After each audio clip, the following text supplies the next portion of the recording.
A service of KIBMradio.com, the Internet's home for an all old-time radio.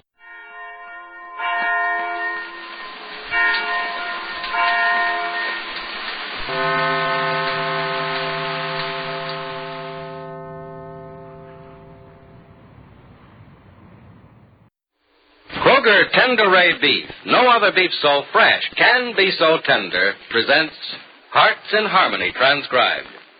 Ladies, have you placed your Thanksgiving order for your Kroger turkey? Yes, sir, Thanksgiving is moving up. And when that day comes, you'll want to be sure you have a Kroger turkey roasting in your oven, because your Kroger store is featuring the season's finest birds, Kroger priced for better value. These elegant birds are plump, tender, heavy-breasted. They have that real country fresh flavor. So, of course, a Kroger turkey turns out better when you cook it. Yes, when you choose a Kroger turkey, you choose the pick of the flock. And after you've cooked it, say you're ready to serve a royal treat. You see, Kroger turkeys are real aristocrats. They come out of the oven all crispy brown on the outside, firm-fleshed, plump, and juicy on the inside. And while they're cooking, goodness gracious, the aroma will make your mouth water. That's because Kroger turkeys are top-quality birds, raised in the best turkey-raising areas by experienced turkey farmers. They're scientifically fed to make them plump and juicy. They're expertly dressed with all the care you'd take yourself. And they're carefully selected by critical experts to assure absolute top quality. This year, enjoy a really fine turkey and take advantage of the Kroger low price that actually helps you save. Place your order now and be sure you get the exact size bird you want. Visit your Kroger store without delay and ask your Kroger meat man to reserve one of these top-quality turkeys for you. And now, Hearts in Harmony. The death in South Africa of Johnny Keith's long-forgotten Uncle Clyde has brought a request from the executors of his estate that Johnny come to Cape Town as a representative of the remaining members of the Keith family. Johnny is not certain yet when he's leaving, but he expects it to be soon. And so this afternoon in the living room of the Gibbs home, Johnny says to Penny Gibbs, "Well, Penny, unless Jed has already told you, this is going to come as a surprise. I'm leaving for South Africa pretty soon." South Africa, Johnny? Mm-hmm. Oh, it must be about your Uncle Clyde's estate. That's right. I know it doesn't mean anything to you. That's all right. Go Johnny, on. how can you say that? It'll be awfully strange not having you around. I'll really miss you. I don't think you will, Penny. Well, if you're gone any length of time, I'll miss you very much. But you won't be gone long, will you? I don't know. Johnny, what do you mean? I mean... Well, Penny, it's hard to tell about these things. Apparently my uncle's estate was left in some sort of mess, or there wouldn't be any reason for one of the beneficiaries to go to Cape Town. Well, I should think you'd be thrilled to death about the trip. Oh, it ought to be interesting. I've always liked travel, and I've never done much of it, but... Well, somehow I don't feel much like leaving Rossville right now. Johnny, you'll be gone and back again before you know it. Well, I may not be back for months, Penny, or even longer than that. Who knows? Look, what are you driving at? Nothing. I just feel strange about leaving after all the promises I've made myself about you. Will you stop worrying about me and think about yourself for once?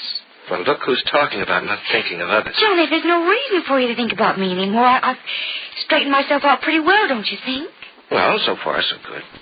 Well, I've only begun, Johnny. I've just begun to think of what I'm going to do with my life.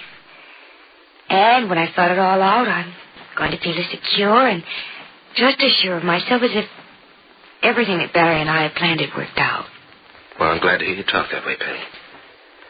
And I'm sure things are going to work out for you. But I still feel guilty about leaving. Because, well, you know why, don't you? Yes, Johnny. I know why. You wish I wouldn't keep on feeling this way about you, don't you? I do. I wish you wouldn't for your sake. Johnny, it's never going to mean anything to you or to me. Johnny, I'm flattered. It's always going to mean something to me, Penny. It means a great deal right now. I'm proud of the way I feel about you. It makes me feel good inside to know that my feeling for you has never changed, never will. Does that make any sense to you? I don't know. Well, it makes sense to me. Well, it's hard to explain. Loving you gives my life more meaning. It's my security, my anchor. Oh, Johnny. It's what's going to keep me drifting to one thing and then another, to one person and then another. Someday you'll meet some lovely girl and fall in love with her in such a way that you'll wonder what you ever saw in me. You know, Penny, for an intelligent girl, you sometimes say the most impossible things. Oh, what I just said is true. It's bound to happen. And you want it to happen, don't you? Yes, I do. I want you to find the happiness I found and lost. Only I don't want you to ever lose it, Johnny. Penny, I found my happiness a long time ago with you and lost it. Johnny, someday you'll realize that that's the way it was meant to be. No, Penny. And we can look back on those days and know that it wasn't in the hands of fate what happened to us. It was in our own hands. Or maybe I should say in mine. It was what I did that changed the course of both our lives. No, Johnny, it was meant to be or it wouldn't have happened. And all the things that have happened to us since were meant to be or they wouldn't have happened either. I made a mistake, Penny. That's why we're sitting here like this, and I'm saying goodbye. You're not saying goodbye. You're not going away forever. I may be. What makes you think so? Oh, just a feeling I have. Oh, Johnny. Penny, promise me something. All right, what? Promise me if you ever need me, you'll send for me. That's the one thing that would make me feel better about going away. I'd at least know that if you needed help, I'd have a chance to help you. There's nothing you'll ever have to do for me, Johnny. I hope not, Penny, for your own sake. But if there ever is, I want to know that you'll let me help you. Because that's something I vowed I'd devote my life to. You and your happiness. Look, if you do go to Cape Town for just a little while or for the rest of your life, even if we never see each other again, don't worry about me, Johnny, or my happiness. Look, I can't let others find it for me. I can't depend on others to make me happy because I've tried that. That's failed. I have to find my own happiness. Once and for all, I'm going to do it. I hope so. I have to find it, Johnny. I'm not old, but I'm not younger, and the past few months have added years to my age. You've no idea how many. Oh, I think I have a pretty good idea, Penny. You do seem a lot older and a lot wiser. Well, I don't think I'm any wiser, Johnny, but maybe a little more philosophical. There's a lot of wisdom in that. But you won't forget my offer, will you, Penny? No, Johnny, I won't. And you won't ignore it? If ever you can help me, I'll let you know. Thanks. So, this is goodbye, Well, let's say so long instead. Yes, but I'll see you before you leave, won't I? Well, I hope so, Penny, but I'm going to be busy every hour of the day and night, and Frank says they want me in Cape Town as fast as I can get there. He's trying to get me on a plane, and he thinks I ought to take the first reservation I can get. But we'll talk a few minutes before you leave, I think, don't you? Well, I'll see you or phone you. I'll come to the train or the airport and see you off if you like. I would like that very much, Penny, but you think you're strong enough to go out of the house? Well, if I'm not, I'm doing something awfully wrong tonight. I'm going to see Barry's mother. Oh, I didn't know that. How's Mrs. Carlton getting along? Oh, she isn't well. I should have gone to see her a long time ago, but I couldn't. I guess I didn't have the strength. Oh, Johnny, I'm a little frightened at the idea of facing her tonight. I don't know what to say to her.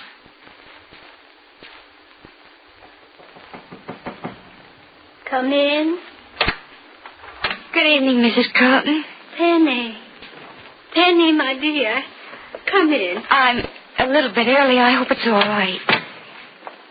I'm not living on schedule these days, my dear.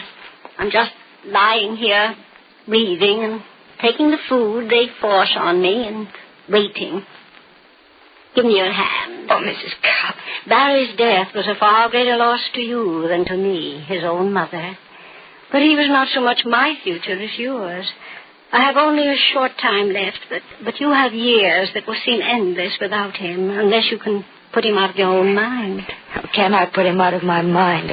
A person who'll be in my heart forever. You can fill your mind with other things and keep your memories of Barry locked tight within your heart, so tight they cannot escape. You must do that or you'll be old before your time and wanting death as I'm wanting it. No, don't say that, Mrs. Carlton.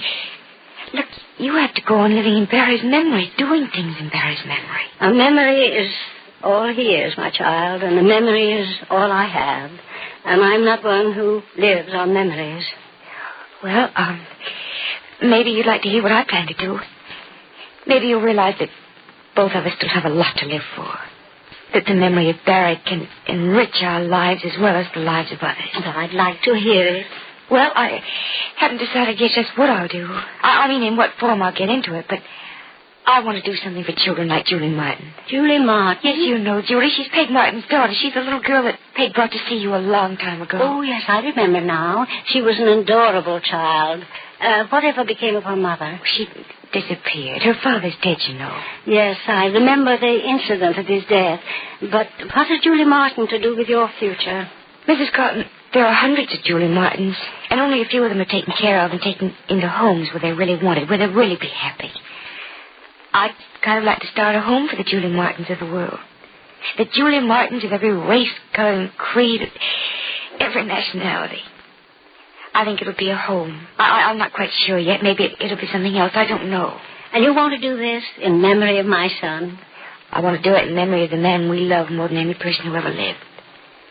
Don't you see? It's something that fits him. It's the kind of thing he'd have done if he'd lived. It's the kind of thing that'll make us feel that he didn't die. In memory of my son. Yes, Barry would like that sort of thing. He loved the children. And when he was a child himself, the boys and girls he loved most were those who were far less fortunate than he. Will you hand me that book, my dear? Oh, yes, of course. Thank you. I must write something. But I can listen to you, too. When do you plan to start this? Oh, not for a while. I do know that I'm going to start out in a small scale, though. Yes, this sort of thing should be begun in a small way. It should grow as its needs and reputation grows. People are suspicious of institutions that look too prosperous for their years. What do you think you'll call it? The Barry Carlton Memorial. Here, my dear.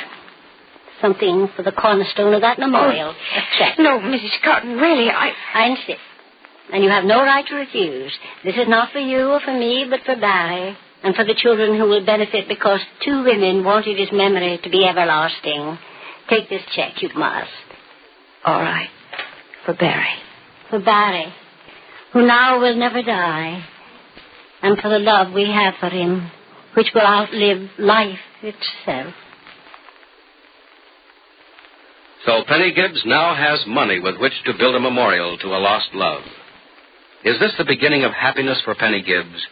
Be sure to listen to the next dramatic episode of Hearts in Harmony. Ladies, do you want a super good Thanksgiving dinner? Then be sure the bird you put into your oven next Thursday is super good. Be sure it's a Kroger turkey. Yes, your Kroger store is featuring the season's finest turkeys, and it's a good idea to place your order early. Then you'll get the exact size you want. See your Kroger meat man as soon as possible and order your Kroger turkey. Kroger priced for better value. These elegant birds are plump, tender, heavy-breasted, and carefully selected by critical experts to assure absolute top quality. These birds have a real country fresh flavor because they're raised in the best turkey-growing areas, because they're scientifically fed for flavor and expertly dressed, as cleanly as you yourself would dress a prize bird. So visit your neighborhood Kroger store without delay and order your Thanksgiving Kroger turkey. Remember, if you place your order early, you'll make sure of getting one of these fine birds in the exact size you want. This Thanksgiving, enjoy the tenderest, juiciest, best turkey you ever ate. Kroger priced for better value. Yes, the Kroger low price actually helps you save. So order your Kroger turkey now at your Kroger store. Tune in Monday, same time, same station, for another exciting transcribed chapter of Hearts in Harmony.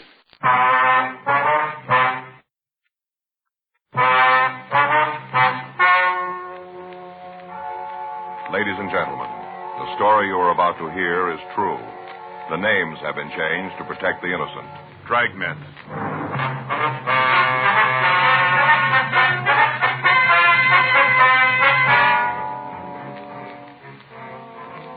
You're a detective sergeant. You're assigned a robbery detail. Two men are terrorizing your city. They're both armed and considered dangerous. Your job, get them. It was Thursday, September 9th. It was warm in Los Angeles. We were working the night watch out of robbery detail. My partner's Frank Smith. The boss is Chief of Detectives Thad Brown. My name's Friday. I was on my way back from the street, and it was 11:42 p.m. when I got to the 814 Club, the back room.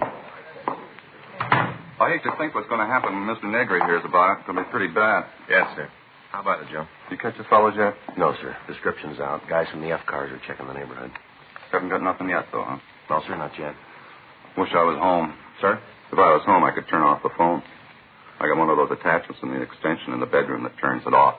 Wish I was there now. Mr. Negri's really going to be sore. Mm-hmm. Was there anything at all about the two men that would stand out and make it a little easier for us to identify them? Tell you the truth, Sergeant, if there was, I didn't see it. All right. I was scared, darn scared, and I'm not afraid to say so. Yes, sir. I can tell you again if you want me to about the robbery. All right, if you would. Might be something you didn't remember the first time. Okay. Guess it was about 11:15 when it came in. Just a guess, but I think it was about then. Uh-huh. A dark one. He had the machine gun. He kind of moved over so he had a good look at the people sitting at the bar. What kind of a gun was it? Machine gun. I see. Go ahead. Guess he could have hit him off from where he was. Held the gun kind of low, you know, like at his hip. Here. Mm-hmm. What about the other one? Well, he waited with his friend, and he walked up to the bar and stood right in the middle of the floor. He had the automatic, huh? Yeah. It looked like a .45. He stood right in the middle of the place, just looking there, watching me. What happened then? Well, the fellow out in front reached over and pulled the plug in the jukebox, turned it off right in the middle of the record, pulled the plug. And that's what made the other people turn around. Uh-huh. Turned right around and looked at the guns. That's when the light fellow, the one with the .45, he said, "Sit where you are. This is a stick-up." Are those his exact words? Well, near as I can remember, yeah. He kind of had a squeaky little voice, like it was still changing, you know. Yes, sir. But those were the words. Sit right where you are. This is a stick-up. All right, Mr. Gilmore, you want to go ahead? Well, the one with the funny voice told everybody to get up and turn around so they was facing the bar, you know, with their back to the hold-up man. Made them all turn around. Mm-hmm.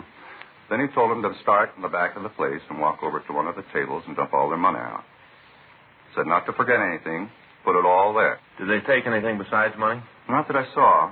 Well, there were a couple of people who had pretty good-looking watches on, but the only thing the bandits seemed to want was cash. I see. Then they left after they got the money, is that right? Yeah. Walked to the door and said for us not to try to call anybody for 5 minutes. After that, they walked out. Did you see if they had a card? No, sir. Didn't even go near the door. We did like they said, 5 minutes, and after that, I called you. Mm-hmm. You'd know him again if you saw him, would you? You bet I would. You put me in a crowd with them, and I'll tell you. No trouble there. I'd know them. Oh, excuse me. Go right ahead. 814 Club. Yeah. Oh, yeah, Mr. Negri. Uh-huh. That's right. Well, who called you? Yeah. Well, there wasn't anything I could do about Mr. Negri. Well, no, sir. Both of them had guns. Yeah. All right, sir. That's the way you feel about it. All right, sir. Fine. I'll be in the morning. Right. Night. Fired me. Well, that's too bad. I thought I heard you say you'd be in the morning now. Yeah. Well, I come in to pick up my money, you know. I see. Yeah.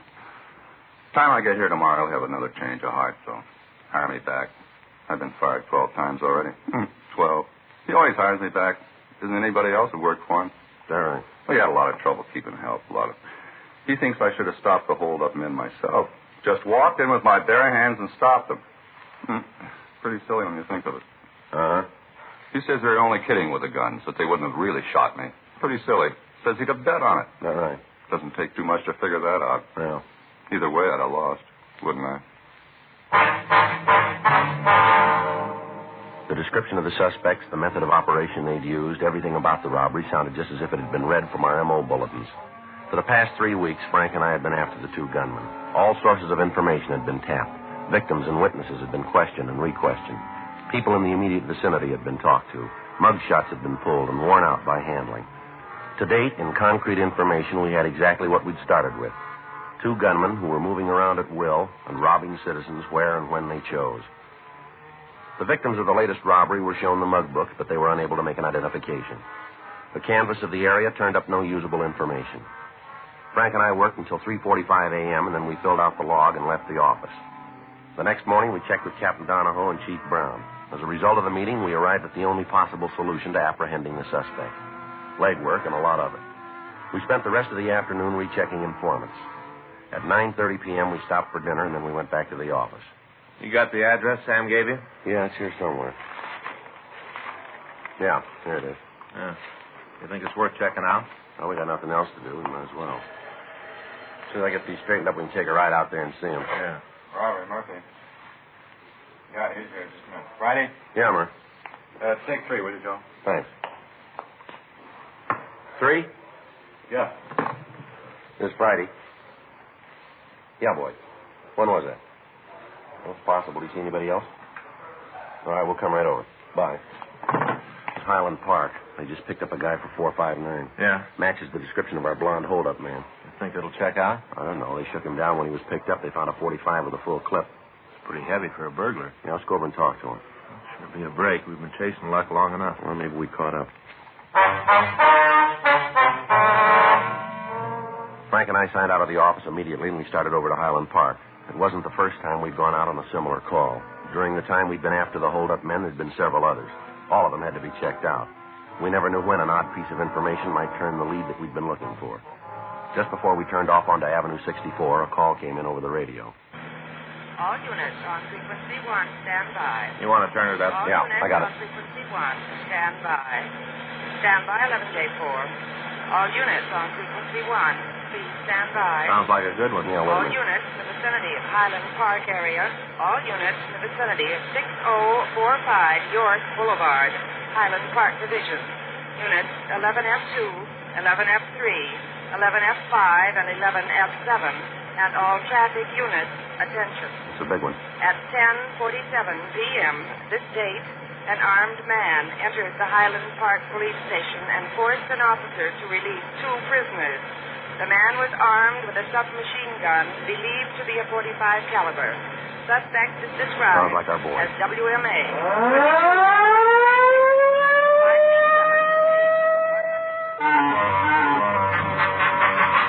The Highland Park Police Division is a large brick building located on York Boulevard. On the ground floor is a booking desk and a couple of administration offices. Directly behind the booking counter across the hall is a cell block. Prisoners are held there pending further investigation or transfer to the main jail. When Frank and I arrived, there were a dozen police cars around the building. Other units were searching the area for the escaped suspects. The call had gone out to the entire state, and members of the Highway Patrol and the Sheriff's Department and all other departments were joining in the manhunt. Frank and I talked to Officer Boyd Hutchins, the policeman who'd been on duty when the escape took place. Well, he came in the side door, and first I thought he just wanted some information. Uh-huh. When I walked over to take care of him, I couldn't see the gun. He was carrying it low, kind of hidden by the counter. You didn't see him come into the building then, huh? No, I was on the phone. First I knew was when he asked me if he could see Burton. Uh-huh. I told him we couldn't swing it right then. Said he'd have to come back. And that's when he asked me if there was anybody around who could okay a visit. Well? I told him there was and said for him to come back in the morning. That's when he showed you the gun, huh? Yeah, he brought it right up over the counter. Said for me not to cause any trouble and I wouldn't get hurt. He didn't have to tell me. Yeah. If there'd been a chance for me to take him, I might have tried, but I didn't see how it'd prove anything for me to bleed all over him. Yeah. They made me take him back to the cell block. I unlocked the door, and he told Burton to come out. What about the other guy? Oh, his name is Kenneth Lechner. He was in the same cell with Burton. The guy with the machine gun asked if he wanted to go for the ride, and Lechner said yes, and then the three of them walked out of the building. Did they make any attempt to tie you up, anything like that? No, he just said sit tight. I wasn't about to argue. What do you know about this Lechner? Oh, he was picked up on a warrant from Oklahoma. What charge? Murder. We went to the city hall and we checked the name Gail Burton through R&I. There was no record on him in Los Angeles. We forwarded the information on him to George Breton up at CII in Sacramento. The rest of the night was spent in checking out the possible places the suspects might have been hiding. In a city of over 2 million people, there are a lot of places. While we were combing the city, men from the Sheriff's Department were going over the county territory.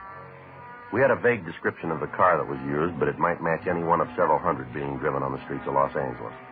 Roadblocks were set up on principal routes leaving the city. Special details were standing by at all train and bus depots, and the airports were covered. Leaves and days off for all personnel were canceled, and by the time the search got out of low gear, over 3,000 policemen were looking for the three men. Field stations were set up in the less populated areas, and coffee and hot soup were served to the men participating in the search. The night dragged on without result. Saturday, September 11th, we received a report that 2 men answering the descriptions of Burton and the man who'd aided in his escape had tried to rent a boat down in San Diego. However, when this was checked out, it proved to be false.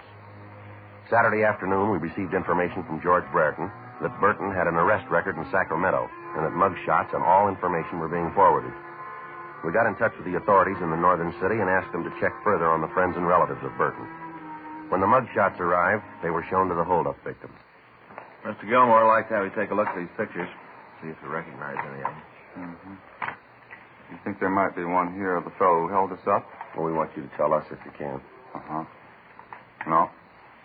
Not him. Uh-uh. No. Well, you remember how I told you Mr. Negri give me my job back? Yeah, I remember that. He did, just like always. Oh, that's fine. As soon as he read in the papers how they broke out of jail, he said I was right not to cause trouble. As soon as he found out about the jailbreak. Well, we're not sure they're the same men yet, Mr. Gilmore. Don't know why. Sir? Don't know why, ain't sure. Here's his picture. This is the man who held you up? Yeah, one and the same. How about it, Joe? Burton. The other victims also identified Burton as one of the men who'd held them up. With the name of the man, we at least had some place to start. We put in a call to Sacramento, and we talked to the police department up there. We found that the suspect had been arrested on charges of suspicion of burglary, suspicion of robbery, ADW, and assault with intent to do great bodily harm. In spite of the numerous arrests, Burton had only served one term in the county jail. We got all available information on him, and the search was intensified. We'd gotten reports from informants that the three men might try to escape across the border into Mexico. San Diego was notified of this, and Al Gayton was dispatched to the international boundary of Tijuana to aid the Mexican police. 2 days passed without news of the suspects. Monday, September 13th, Frank and I got back into the office from chasing down a lead that went nowhere. Better check with the skipper. Yeah, I'll do it right away. I got it. Robbery Friday. Yeah, all right, I'll take it. Long distance San Francisco. Might have gotten up there. Huh? Hello. This Friday. Oh, yeah, Eddie. Mm-hmm. Yeah, well, we got the identification from Brereton. No, nothing yet. When was that? That could be. It'd give him time, wouldn't it? Just a minute, Frank. Yeah? It's Eddie Vandervoort up there. When did these guys pull the first job? Well, I think it was August 16th. Place over on Pico. That's the first one, isn't it? Yeah. August 16th, Ed. No, the other one doesn't show up on any of the sheets. Kenneth Lechner. No, we're expecting it from Oklahoma. You guys will check it out for us then, huh? All right. Let us know as soon as you got something definite, will you? Right. Okay, Ed. Thanks for calling. Right. Bye. What's he got? Well, I got a rumble that Burton was up there the first part of August. He stayed about a week, he said. Yeah. Ed says he's got an informant down the Fillmore district used to run with Burton. Might give us a lead on the partner. How come? Well, according to the informant, Burton met a guy up north. They got real chummy. They left town together. Come up with a name? Yeah, he did. Kirby Monet, M-O-N-E-T. Been in trouble? A couple of times. Petty stuff. Rumble's got it that he was always talking about going big, forming his own gang, cutting into the heavy stuff. Matches? Real good. Monet's description's the same as our number 2 man. Pictures of Kirby Monet arrived from San Francisco, and when they were shown to the victims of the thieves, we had a positive identification on our second suspect. Armed with this information, the job of the men in the field was considerably easier. Now they knew who they were looking for. 10:42 p.m., Frank and I started downstairs for our car. Excuse me, fellow. Yeah? You tell me where the office of the chief is? Down the hall and to the right. Thanks. Wait a minute, fella. Hold on. What do you want to see the chief about? What's personal? Maybe you better tell me, huh? If I wanted you, I'd ask it that way. All right, get over the wall. Better shake him down, Frank. All right, over here. You don't have to go through all this. I'm not going to cause you any trouble. Your name's Kenneth Lechner, isn't it? That's right. If you couldn't find me, I figured I'd come to you. Frank and I took the suspect to the squad room, and we got in touch with Chief Detective Thad Brown. We told him what had happened, and he said he'd come over to the office as soon as possible. We shook Kenneth Lechner, but we found nothing. We asked him to tell us about the jailbreak. I didn't have nothing to do with it. You got to believe that. We'll let you tell us. I'm giving it to you the way it happened. Where are Monet and Burton? I don't know. Last I saw them, they were out on West Pico. You got an address? No. They were sitting in the car. They had a place cased, and they were waiting for the crowd to clear before they took it. You know what place it was? That's a bar out there. Got the name? No, I haven't got any idea. I told you I want no part of it. That's the reason I left. You haven't got any idea where the place is, huh? No, none. You want to take communications, Frank? Tell them about it? Yeah, I'll get it right away. You guys must have every cop in the country out looking for us. Never saw so much fuzz. Really? I can't go that route anymore. It doesn't work out for me. Never was any good at running. Did you hear anything at all about the plans they were making? No, not a lot. I don't think they trusted me very much. I was with them, but like an in-law or something. I'll tell you something, Sergeant. What's that? These guys are roof jobs, both of them. What do you mean? Well, they lost the road all the time talking about how they're going to put class back in holdups, going to form a big gang and really jump the cops. All the time talking like that, roof jobs. Mm-hmm. You got any idea where we can pick them up? Ain't nothing I'd like better than to give you the address, but I ain't got it. What about this car they're using? Can you give us a description of it? Yeah, it's a 52 Nash, 4-door. Stolen? Well, it must be. They had it when we left Highland Park. Can you give us the number on the plate? I don't think so. I can't pull it up. I don't think I ever really took a good look at it. What about this machine gun? They got shells for it? They're loaded with them. These two guys are heavy enough to start a small war on their own. Monet carries a chopper and a 45 in his belt. Burton's got two 45s and a 38. He carries a 38 strapped to his leg. He's always laughing about it. Says even if he's picked up, he's got to tick it out. Mm-hmm. Oh, these guys are real far out. They've been reading too many comic books. All the time talking about Dillinger and Floyd. Burton even took to smoking cigars. Says it makes him look like Doc Barker. Anything you can give us that'll help us nail them? No, nothing. All right, Lechner, let's go. You take me to jail? That's right. Hey, you do me a favor, huh, Sergeant? What's that? Give me a cell by myself. I ain't much sleep in the last couple of days. I'd sure like to get some. We'll see what we can do. All right, sit still a minute. All right, let's go. You got to put these on again? That's right. All right, come on. Get the word out? Yeah, a little late. What do you mean? Burton and Monet have already hit the bar. Patrol car spotted them on the way out. Yeah. It was a beef, and the men in the car took Burton into custody. Mm-hmm.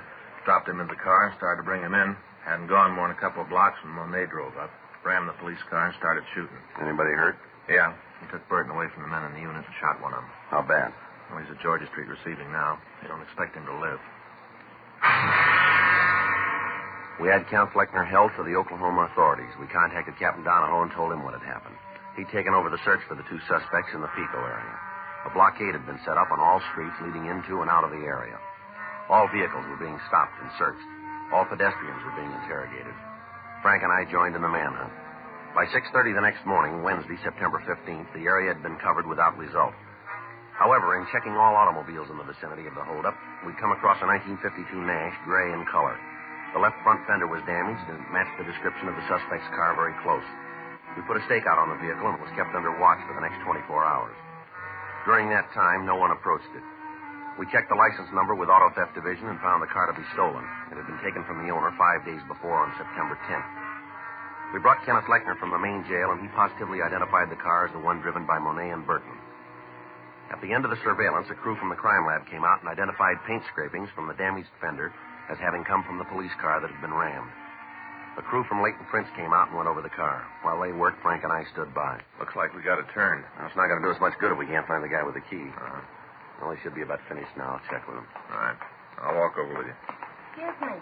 Yes, ma'am? Something we can do for you? You know what those men are doing to that car? Police business. You a cop? That's right. You tell me what's going on? Investigation. Of what, the car? That's right. What are you looking for? Information. Not going to tell me, huh? Well, it'd be a little better if we didn't, ma'am. Okay. But he's not going to like it, not a bit. Who's that? The fellow that owns the car. He's not going to like having all you guys roam around. You know the man that owns the car? Sure. He's beginning to get married. I know him.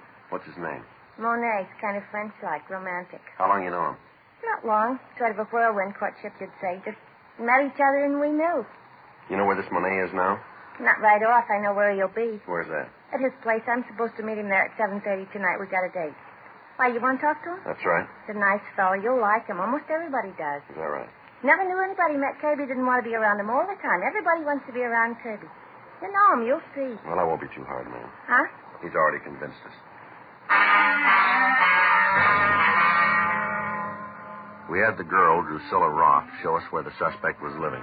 The results of the investigation by Leighton Prince brought out several partial fingerprints. These were identified as belonging to both suspects. We checked with the landlady at the apartment. She verified the fact that Monet and Burton had moved into the place 3 days before. She told us that neither man was at home. In our company, we checked the room. Under a pile of dirty clothes in one of the bureau drawers, we found several boxes of ammunition for the 45s and the 38. There were also several hundred rounds of cartridges for the machine gun. Because of the physical structure of the building, it was decided that the best way to keep the place under surveillance would be for one team to cover the front door, another to watch the rear entrance, and a third to wait in the room itself. Frank called the office, and Sergeants Murphy, Rafferty, and Benson, along with Lieutenant Stoner, came out to help us. We instructed the manager to stay in her room and not let on to either of the suspects that we were in the building. We waited. 6:45 p.m. Should be showing up pretty quick, huh? Yeah. Any word from Georgia Street? I talked to Stoner when he got here. They've given Simon a couple of transfusions. Figure they're going to be able to transfer him to General the first thing in the morning. You going to make it then? Looks like it. They took a 38 out of his left lung, 2 more out of his hip. Pretty rough go. Yeah. What time he got? 6:47. Should be here by now if he's going to keep that date. Now, there's another one that comes first. At 7:06 p.m., there was a knock on the door. It was a signal that we'd arranged. We opened it and found that Lieutenant Stoner had come up to tell us that Gail Burton had been taken into custody. He'd approached the apartment, and as soon as the officers stopped him, he'd surrendered, offering no resistance. Stoner wanted to tell us that he and Benson would take the suspect downtown for booking. Frank and I settled back to wait for Monet. 9:20. Oh, I'd sure like a smoke. Yeah. Why is it, Joe, you and I always draw this stake inside the room where all we can do is sit? I don't know. You usually ask for it that way, don't you? Well, next time we're going to take one of the entrances. Sit out there in the car. Smoke when you want. If you want something to eat, you just run down to the drugstore for a candy bar. It's a lot better duty, Joe. Sounds like somebody coming tonight. Yeah.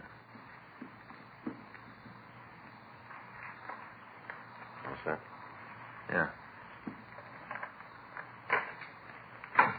All right, Monet, hold it right there. Watch it, Joe. See him? Down this way. All right, hold it. Any sign of him? No. He might have gone down the stairs. The apartment at the end of the hall. Right. Come on. All right, Monet, come on out. It's the last time around, Monet. Throw that gun out and you follow it. Not coming out. All right, let's go in. Wait a minute. I'll knock. Hey, don't shoot me while I quit. I don't want to fight. Throw the gun out here. Right there. Drop it. All right, here it is. Doing like you say. I got it. All right. Hands behind your head. Back out of the door. Come on, turn around. Keep those hands where we can see them. Okay, I'm coming. Now, don't shoot anymore. I won't give no more All right, trouble. hold it right there. Now, don't move. Keep those hands up. I'll shake him. Here's another one. 45. Had it in his belt. I'd have given it to you. I wasn't going to try Yeah, anymore. sure. All right, keep still. All right. Take your hands down. Back of it. One at a time. And now turn around. You going to take me in now? That's right. That cop I shot, he didn't die. No, you're pretty lucky. And all you got me for is robbery. That's all. Just robbery. That's how it looks from here, doesn't it? Robbery, that's all. Jail term doesn't make a lot of difference. Is that right? Sure. Isn't a jail built can hold me? Not one. I'll get out. I'll be running again. You'll see. I wouldn't give out. Huh? Bigger men than you said they'd come back. Yeah, show me. I'd sure like to meet him. Don't worry, you will.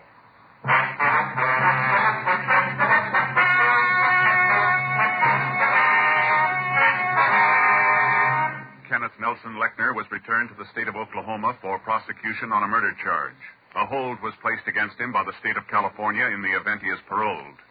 Gail Claude Burton and Kirby Arno Monet were tried and convicted of robbery in the first degree, 6 counts.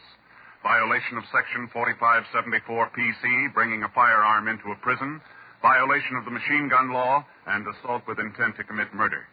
Robbery in the first degree is punishable by imprisonment for a period of not less than 5 years. Violation of Section 4574 is punishable by imprisonment for a period of not less than 1 year in the state penitentiary. Violation of the machine gun law is punishable by a term in the state prison not to exceed 5 years and or a fine of $5,000. Assault with intent to commit murder is punishable by imprisonment for a period of not less than 1 nor more than 14 years in the state penitentiary. You have just heard Dragnet, the authentic story of your police force in action, and starring Jack Webb, a presentation of the United States Armed Forces Radio Service.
Hey, come here. I want to... Oh, George, you shouldn't have walked between Jerry and me. Oh, I'm sorry, fellas. Wilford, it's bread and butter, Dean. Bread and butter. What goes up in the chimney? Smoke. What do you smoke? Chesterfield. Right, and that's our bread and butter. Which means that Chesterfield, the only cigarette in America to give you premium quality in both regular and king size, brings you the Dean Martin and Jerry Lewis Show.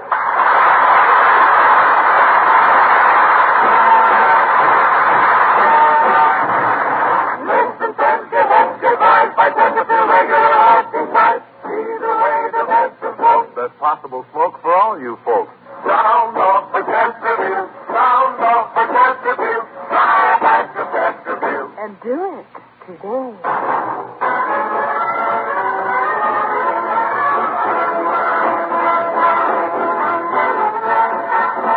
As now, ladies and gentlemen, it is my pleasure to bring you our master of ceremonies, Dean Martin.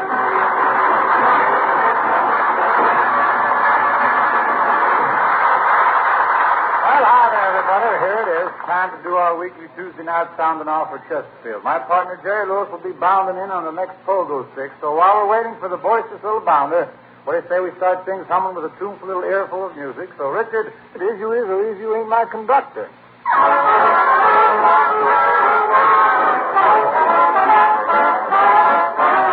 Is you is all that you ain't my baby. The way you're acting lately makes me down. You is still my baby, baby. Seems my flame in your heart's done gone out. A woman is a creature that has always been seen. Just when you're sure of one, you find she's gone. Made a change. Oh, if you is all, if you ain't my baby. Maybe baby found somebody new.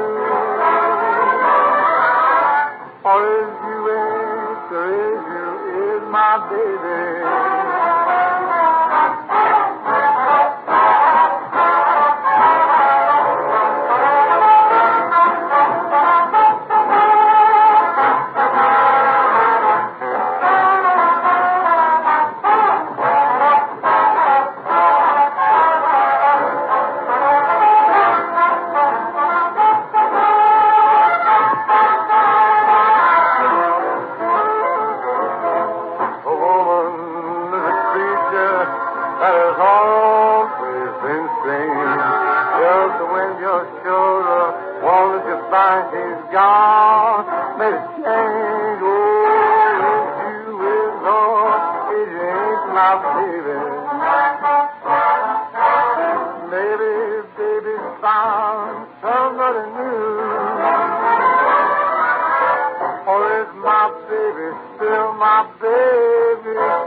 Thank you, folks, and right now... Shut the window, lock the door, they're after me, they're after me. Oh, that's Jerry Lewis.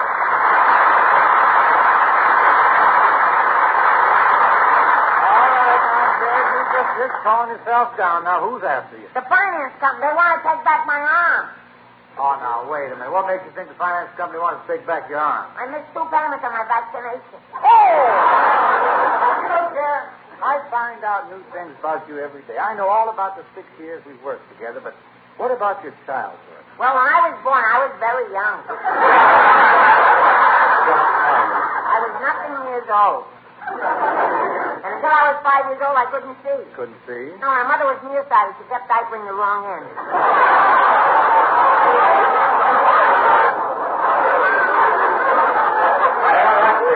I imagine your father must have had some plans for your future. Tell me, Jeff, when your father first saw you, what did he want you to be? Somebody else's son. Besides that, what business did he want you to go into? Same thing as my uncle. You mean your artist uncle, the one who makes the hand-painted matzo balls? No, Uncle Hesse. He's be an inspector in a tiddlywink factory. Sounds like a civil service job. An inspector? In a tiddlywink factory? Oh, he was a specialist, you understand. It was his job to decide which would a boy tiddlywinked and which would a girl tiddlywink. You mean there was a way he could tell the difference between the guys and dolls? Oh, to be sure. As the tiddlies came down the assembly line, my uncle would wink at them. And the tiddlies that winked back was the girl. I never thought I'd wind up working with someone who comes from a family of tiddlywinks. Martin, you've insulted my family, and we Lewises don't take these things lightly. We're a proud clan, and I therefore challenge you to a duel. You may choose your own field of honor. But, Jerry, I don't have any field. Then we're even. I don't have any honor. Here's my card. The card? What's this thing here? That's the family coat of arms. 2 cross salamis on a field of chopped liver. Now, look, Jerry, you don't mean a real duel with pistols, do you? White! Do you understand? We shall meet tomorrow morning at dawn. And if I'm not there by 6 o'clock, yeah? start without me. Yeah, you must be kidding about all this. Hardly, Mr. Martin. We shall settle this insult in blood. I'm going now. Where? To get some. I'll be seeing you. What? I said I'll be seeing you. I'll be seeing you. In every lovely summer's day. And everything that's light and gay. I'll always think of you that way. I'll find you in the morning sun, and when the night is through, I'll be looking at the moon. I'll be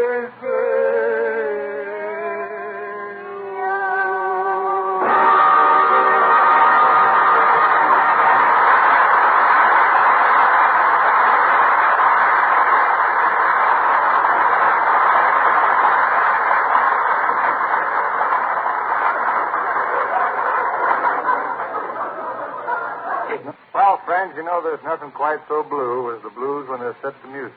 But when a songwriter stirs up the usual blues and throws in a few sentimental wedding bells for good measure, he's liable to have cooked up one of the season's top hit blue ballads. And here it is.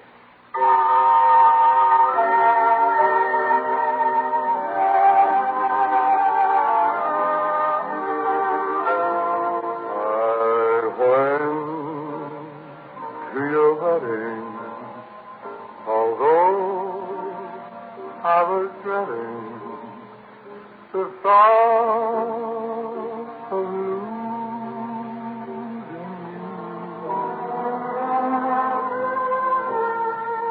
The organ was playing.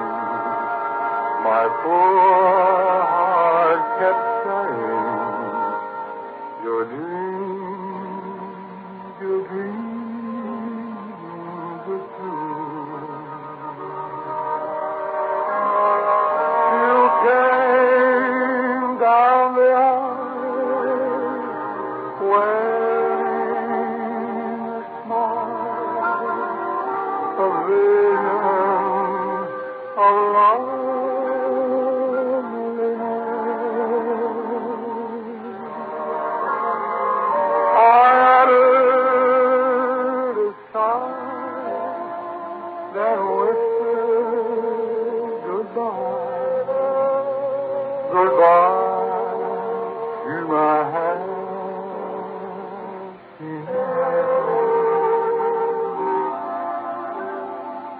Your mother was crying. Your father was crying. And I was crying too. The teardrops were falling because we were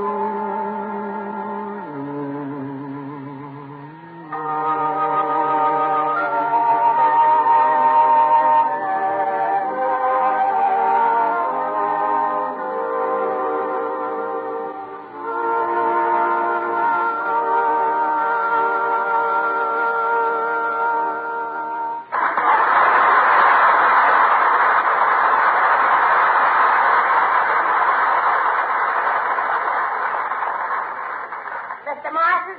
Oh, Mr. Martin. Oh, this is Mr. Lewis. As you recall, you have insulted my family, and I challenged you to a duel. However, we'll have to call off the duel because of something I just found out. What is that? I'm a coward. Well, it's just as well we called it off, Sheriff. If we didn't, we might have been arrested. After all, we have laws in this country. And tonight, I've invited as our guest a star who is a staunch supporter of law enforcement on his own shows. A dynamic young personality of radio and TV, the star of Dragnet, Jack Webb!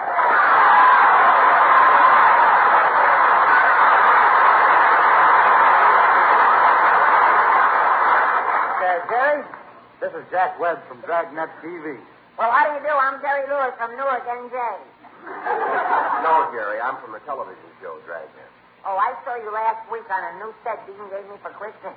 Jerry, that wasn't a TV set I gave you. It was a washing machine. I wonder the cops and robbers were chasing each other in their underwear. I'm sorry you missed the real thing, Jerry. It was the story of a policeman who guarded the catch of the fishing fleet. Yeah, it was called the Cape Cod Kipper Keeper Cooper Caper. The Cape Cod Kipper Keeper Cooper Caper? You heard him, Jerry. The Cape Cod Kipper Keeper Cooper Caper. Now, the villain was a camper named Cooper who worked in a bottle factory. First as a corker, then as a capper.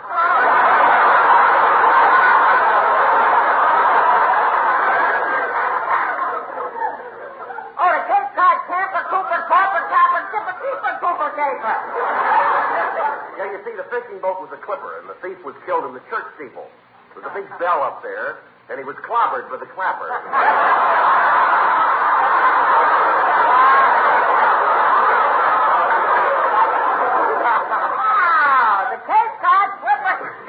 What, Jerry? We couldn't get Sam Spade? No.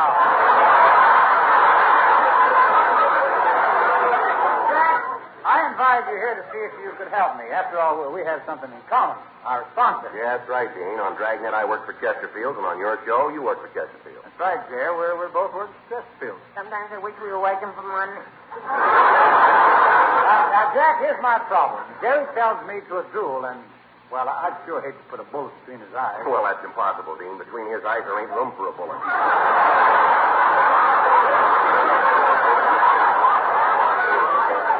That's because I have a very skinny head. Yeah. Jerry, look, we have laws against dueling, same as we have laws against speeding. A car can be a very dangerous weapon. I'll say, yesterday I was crossing the street when I saw a car coming at me. I ran up 3 flights of stairs into my apartment, rushed into the closet, and locked the door. What happened? He got me anyway. A thing like that calls for at least a ticket. You did? I paid a $10 fine. You paid a fine for what? Running without a license. Well, that's terrible, Jerry. What happened to the driver of the car that hit you? Nothing, Ian, but he won't get away. Well, you mean you got his number? No, but I'll never forget his laugh. You'll never forget his laugh. Pardon me, sir. Would you do that again? Certainly. Mr. Webb, would you please get your car out of my closet? Now, stop it, Jerry. If anyone looks out for public safety, it's Jack Webb. Millions of people listen to and watch his show every week. Well, thanks, Dean, but it's the kids I'd like to read. Unfortunately, most of them are only interested in fairy tales. Well, tonight, why don't you do a fairy tale as you would do it on your Dragnet show? Well, that's swell. I'd like to, but I'm not prepared. We are. Fenneman, come here, you old hound dog. The Chesterfield much milder players bring you king-size Dean Martin and Jack Webb with regular-size Jerry Lewis. In a hastily rehearsed play about the 3 bears, our version of Dragnet concerns a blonde moll called Goldilocks, who woke up with not one curl of her golden tresses out of place. And it's entitled Hairnet.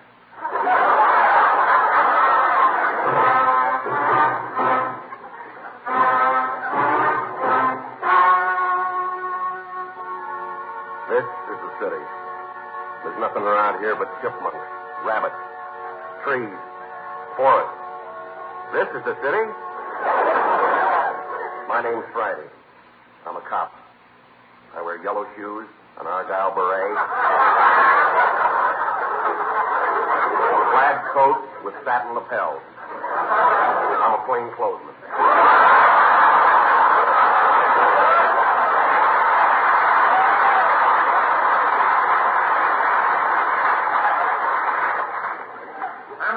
younger brother. My name is Thursday. I'm a cop, too. All day long, I pound the beat. I make my own board.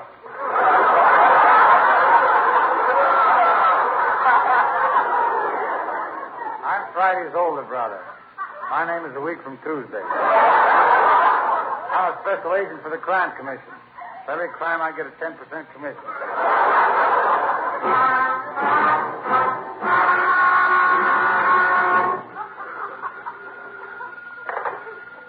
Hello, Homicide. Thursday speaking. No, Saturday and Sunday are gone for the weekend. What's that? I'll get the police microphone. Calling all cars, calling all cars, calling car 84, Officer Farm Kids. Wipe your windshield. Someone is stealing your radiator cap. That is all. Morning, Third. Hi, Fry. Anything new in the Three Bears case?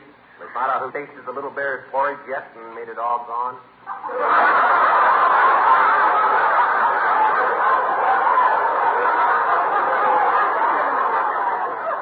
No, but I brought in our chief suspect, Goldilocks.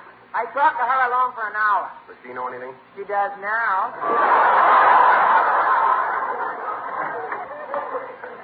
Hi, Fry. Hi, Thurs. Hi, week from June. I just found a body out in the street. Good. You may keep it for your honor.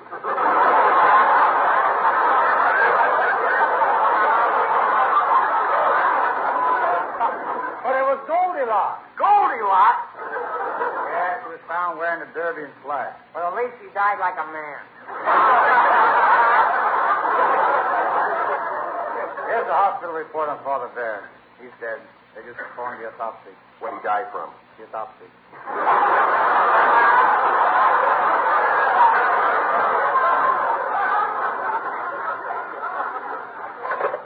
Hello? Homicide, Friday speaking. No, hi, Wednesday. Okay. Mama Bear's been murdered, too. She was pushed into a freezing vat at the popsicle factory. Look, a report's coming in on the teletype. It's about the baby bear. It happened again. You mean somebody tasted his porridge? Worse than that. Somebody pinched his pizza.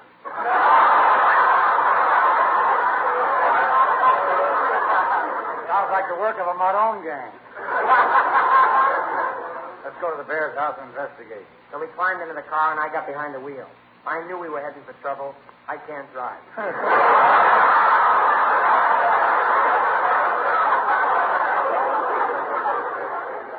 It was really very foggy, so I followed the white line on the road. I drove for 20 miles, and then I found out what I was following wasn't a white line. It was a good humor truck with its vanilla leaking. When we got to the bear's house, I peeked through the keyhole with one eye. I saw something very strange with my other eye. While I was speaking, someone wrapped the door around my head.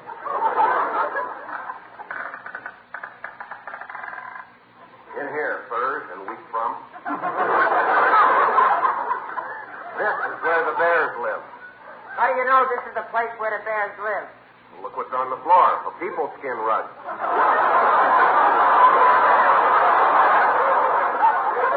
And there's little baby bear. He's been murdered. Yeah. His body's in a strange position. His back is arched and his legs are sticking up in the air. How do you figure it, Thurs? Obvious. He was beaten to death with a contour chair.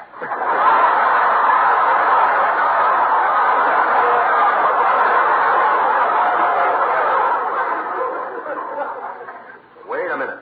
Are we sure this is the baby bear? There was something strange about the corpse. I checked the bear's fur more closely. It wasn't a bear at all. It was a mink-dyed halibut. I thought I smelled something fishy. Yeah, well, the killer must still be here. The body's still warm. It should be. It's on the stove. For a moment, I thought I had it. I'll tell you what. You examine the body for a bullet and then check with ballistics. What's the ballistic? Well, I don't know, but on Dragnet we always say that. Oh.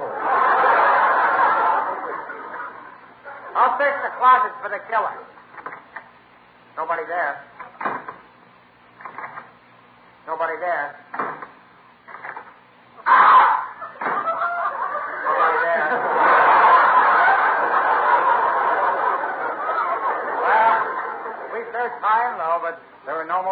us in the house, so we decided to search the barn. It's awful dark in this barn. Well, hold my hand, sirs. Okay, Fry. Hey, Fry. Fry, where are you? I'm over here. And whose fingers am I holding?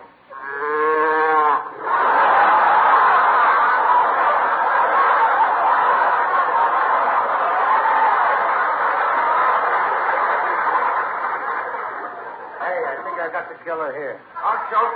Don't shoot. I'll confess. Who are you? My name's Cooper. Oh, you're the camper from the Cape Cod Kipper Keeper Cooper Keeper. Yeah, the fellow who works in the bottle factory as a corker and a capper. No, I used to. Now I work in a rug factory as a carpet clipper. A carpet clipper?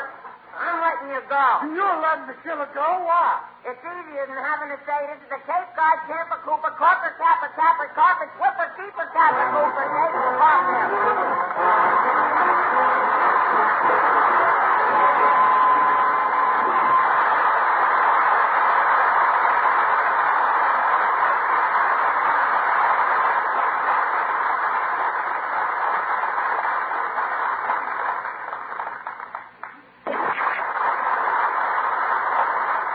You did a swell job. You can sing for me anytime.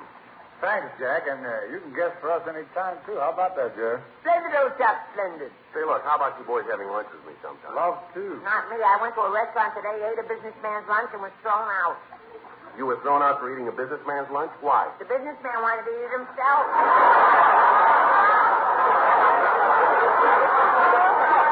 Look, Jack, I know you've got to be shoving along now, but don't forget your job, you know. Get him. Yes, sir. Get everybody to change to Chesterfield. Friends, Dean, Jerry, and I wouldn't ask you to try Chesterfield if we didn't know Chesterfield is best for you.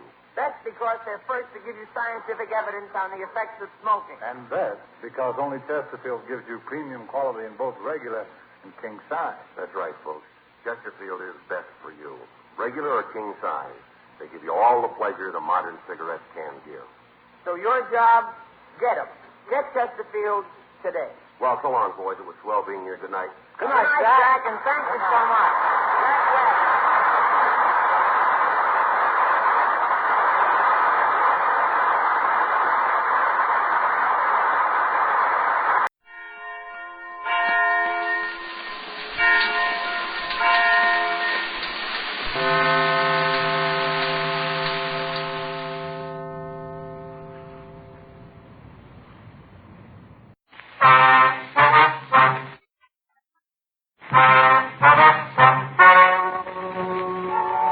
Ladies and gentlemen, the story you are about to hear is true. The names have been changed to protect the innocent. Dragnet.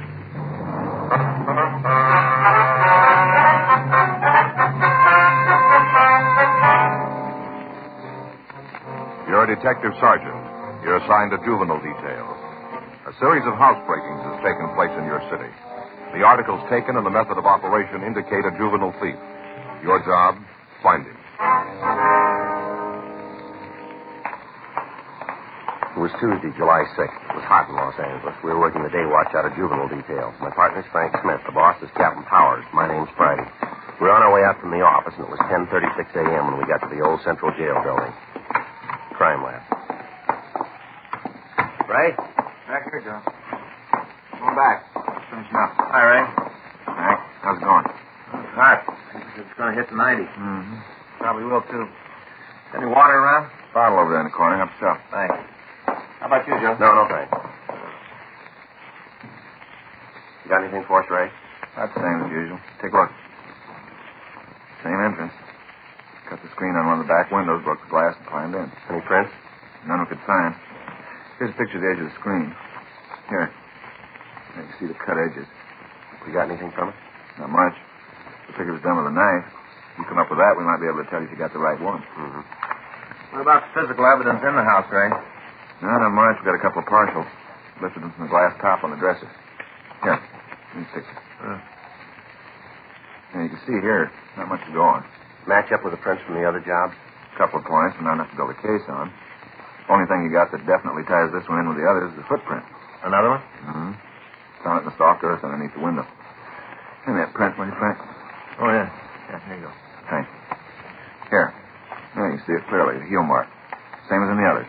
Did you get a cast of it? Mm-hmm. You want to see it? No. No reason if you've looked it over.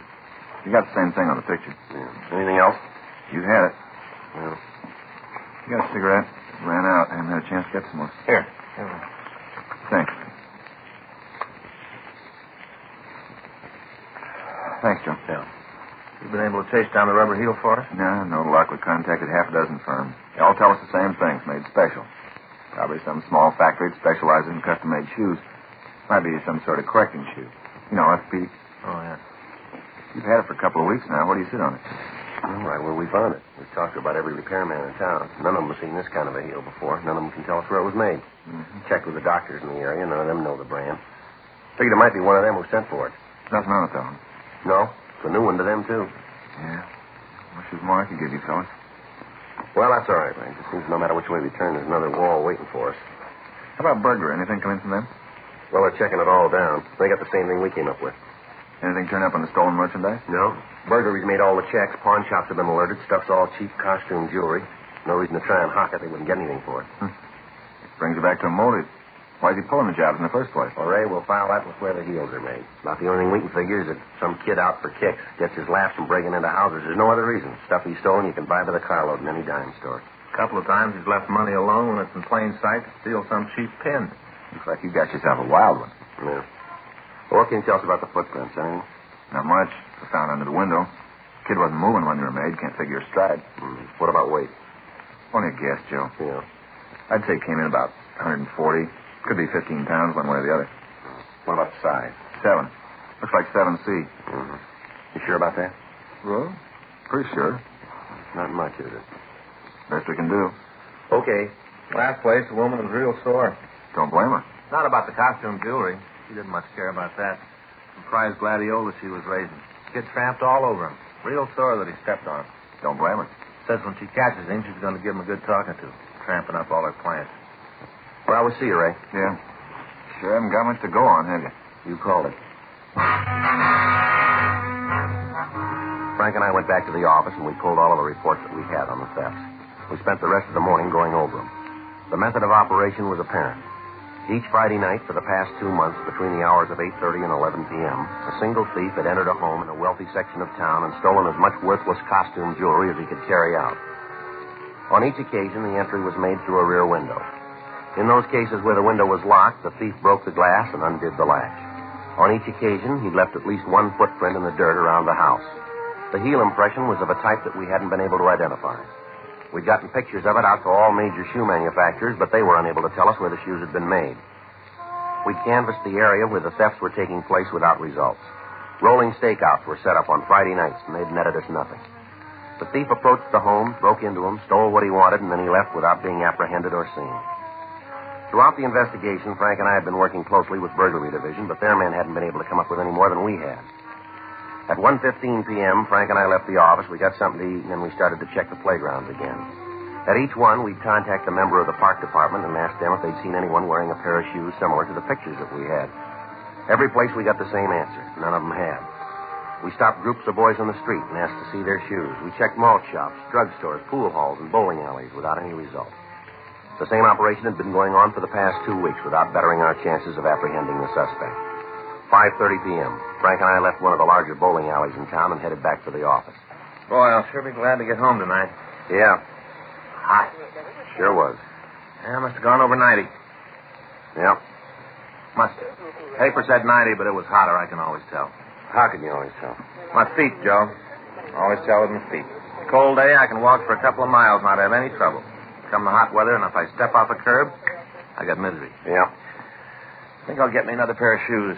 Kind with the holes in them. What? Kind with the holes in. You know what I mean. You see them all the time in the men's magazines, kind of cloth on the top. You know, real thin leather on the sole and cloth over the top, a lot of little holes in it. They're cool. Mm. See them all the time in the magazines, don't you? Oh, yeah. Yeah, I see them all the time. You know, it's got a picture of a guy wearing them with a tan suit on. Always got on the same suit, and he's got a straw hat with one of those bands made out of feathers, you know, like a kind of snake kind of. Mm-hmm. Guy's always in a tan suit and a hat. Well, maybe you gotta have one of those before you can buy the shoes, you figure? One of those suits? Yeah. I don't know. You're not talking much today. Haven't got room to get in. You're doing it all, you know. Oh, hi. That's pretty funny. It's hot. Must have been over 90. I was just about to say it. Slow Must down. have been over 90. Slow down. Yeah? Take it easy. See a kid up there? No. Up there. Just coming out of the drugstore in the corner, waiting for the light there. Oh, yeah. Tennis player, huh? Well, he's wearing a pair of canvas shoes, looks like from here. Want to check him? You might as well. That's good here. All right. You want to wait? No, I'll come with you. Hey, fella, hold it up. What? Wait a minute. You mean me? Yeah. Yeah, what do you want? Police officer, son. We'd like to ask a couple questions. What for? I haven't done anything. No, we didn't say you did. We just want to ask a couple questions. Oh, I thought there for a minute you were after me. My partner, Frank Smith. My name's Friday. Hi. Oh, I'm Alec McCarran. What'd you want to ask? You been playing tennis? No, just practicing. I go down to the handball courts at school and practice. Couldn't get a game this afternoon. Why? Let's take a look at your shoes, will you? What? Your shoes there that you're wearing. We want to see them. What is this, a joke? No. Well, sure sounds like a rib. You guys sure you're really cops? Well, here's the ID again. You want to look? Now, let us look at your shoes, will you? Okay, no reason not to. There. The soles we want to see. You sure this isn't some kind of joke? Look, son, no joke. Come on, Alec. Let's see the soles. Sure, there. Well, you satisfied now? Yeah. Okay for me to go now? Straight down. Why, say, what is this anyway? Oh, it's stopping me in the shoe thing. You looking for something special? Not anymore. We just found it. Frank and I took the boy back to Georgia Street and checked his name through R&I. We found that there was no previous arrest record for him. 7:15 p.m. We took him into one of the interrogation rooms. Your full name's Alec McCarran, is that right? Yeah. How old are you? 16. Where do you live? 4782 Fargo Street. Where's that, son? Up above Silver Lake. Mm-hmm. You live with your family? Yeah. Mother and father both living? Yeah. When are you going to tell me what this is all about? Got a job, son? Not now. I got one coming up. Doing what? Box boy in a market. Supposed to go to work next week. The kid they got now is going in the Army. They promised me his job. You go to school? Yeah, I'm a senior in high school. Look, it's getting late. My dad's going to start to worry. Is it okay if I call him? We'll call him for you in a minute. Thanks. What do I tell him when he wants to know what's happening? We'll talk to him. Okay. What do you usually do nights? I don't know what you mean. Well, evening hours. What do you do? I stay home mostly. Got to get my grades up for college. I usually study. During summer vacation? My dad helps me. I got to make up a couple of credits. Thought you had to go to summer school for that. I guess I'll get out of school late. You study every night? Just about, yeah. But not everyone, huh? No, I go out sometimes. When? Mostly the weekends, Friday. What do you do when you go out? And where do you go? Shows sometimes. Anywhere else? Bowling. Sometimes just down to the library to get a book. Mostly to the show. Did you go with anybody? No. Where'd you get those tennis shoes? My dad got them for me. Where? Place back east. I had them a long time. You know the name of the place? Not right off. Someplace in Maine, I think. Mm-hmm. Do you know anybody else who's got a pair like them? I've never seen any others. I told you my father got them for me. Used to wear them when he was a kid. Sent back to Maine for them. Mm-hmm. You guys won't tell me what this is all about, huh? Yeah, we will. There've been a string of burglaries in town, housebreakings. The person that's been pulling them wears a pair of shoes just like yours. Like mine? That's right. You think I'm the one? Well, it looks like it, doesn't it? I better call my father. All right, we'll call him for you. Isn't the only pair of shoes in the world, you know. Only ones we've been able to find, son. There must be a lot more. Well, we're willing to see them.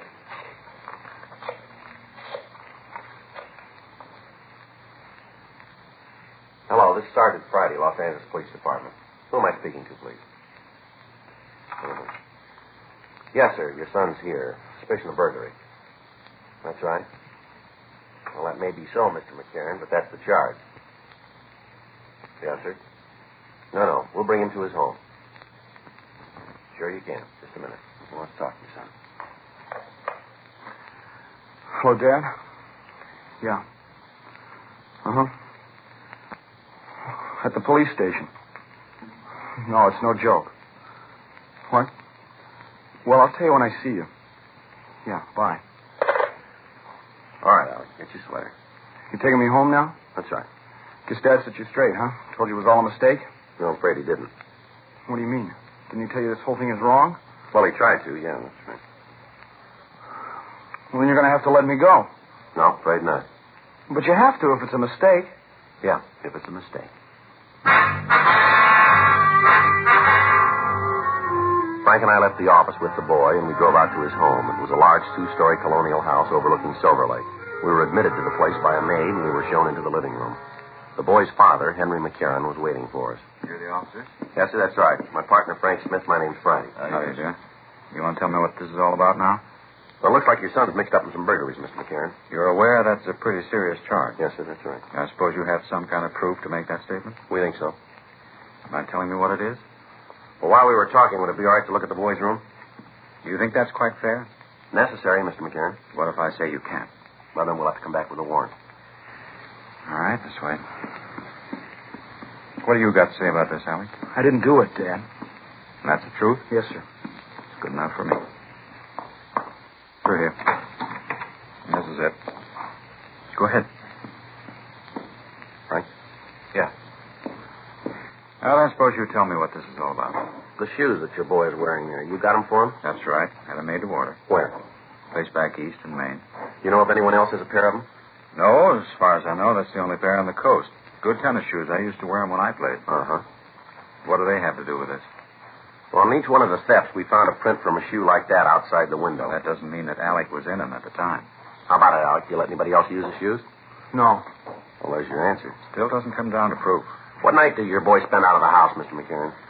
I don't know. I guess he's gone on Friday most of the time. Do you know where he goes? Show, library. I don't keep a chain on him, Sergeant. I have complete trust in Alec. Burglaries have been taking place on Friday nights. Still entirely circumstantial. Yes, sir, but it fits, doesn't it? What's he supposed to have stolen? Costume jewelry. You mean 5 and dime stuff? Yes, sir. All right, there you are. You tell me why. Sir?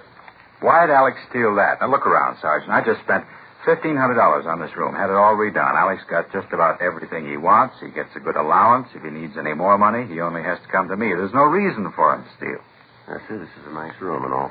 What you say may be true, but the fact stays that the thefts are taking place. Well, all right, then I'll put it on the line. I've got faith in my son. He's had all the things a boy could want, a good family, good home, all the things that count. Maybe there is a thief, but it isn't my son. I know that. You got an explanation for the shoes for the Friday night? No, I'll find one. Maybe you can try for this, too, Mr. McCarran. What? Found these in the boy's closet. Box of cheap costume jewelry. With the finding of the jewelry in Alec McCarran's room, the circumstantial case against him seemed to solidify. Although he denied any knowledge of the pieces, he was taken down to Georgia Street Juvenile and booked on suspicion of violation of Section 459 PC, delinquent. His father retained a lawyer immediately. The next day, the jewelry found at his home was shown to the victims, and they gave us a positive identification on each one of the pieces. A petition was filed, and the facts were presented to the juvenile court. Detention was requested. On Thursday, July 8th, Frank and I got back from the second floor after talking to the McCarran boy. He still admitted nothing about the burglaries. I don't know. Maybe I'm starting to believe the kid. He sure makes you wonder, doesn't he? Sergeant Friday? Yes, sir. How are you, Mr. McCarran? Fine, thank you. I've got it, Sergeant. I got it right here. Sir? The way to show you that my son had no part in these burglaries. All right, sir, go ahead. Now, you say that all the thefts have taken place on Friday night, is that right? Yes, yes, sir. And your big piece of evidence is the heels on his shoes, right? Well, that's part of it, yes, sir. All right, then you can just turn them loose. I beg pardon? I remembered it last night. I couldn't get to sleep and got to thinking. I remembered. All right, go ahead. Alec's shoes get a lot of use. He plays a lot of tennis, wears the shoes all the time. Yes, sir. The soles and heels wore out. We had to send them back east and have them resold. Sent them back on May 5th. Didn't get them until May 19th. Now, there's 2 Fridays in there, Sergeant. If the shoes were gone, Alec couldn't have done the burglaries. Right. Yeah. Well, I hope now that you will admit that you've made a mistake. Well, if we have, Mr. McCarran, we'll sure tell you. Well, you can take my word for it. Alec had no part in any of this. He's a good boy. He's honest. He's smart. If he was going to steal anything, if it really came to that, he wouldn't risk his neck for a few cheap beads. Doesn't seem so, does it? Here you are, John. Right. Well, what about it? What did you find out? Just a minute, sir. Well, you're going to release my son now? No, sir. Well, if the shoes were out of state, then he couldn't have committed the thefts. Mm-hmm. Month of May, 2 Fridays in that month. Yes, sir, that's right. No burglaries on either one of them.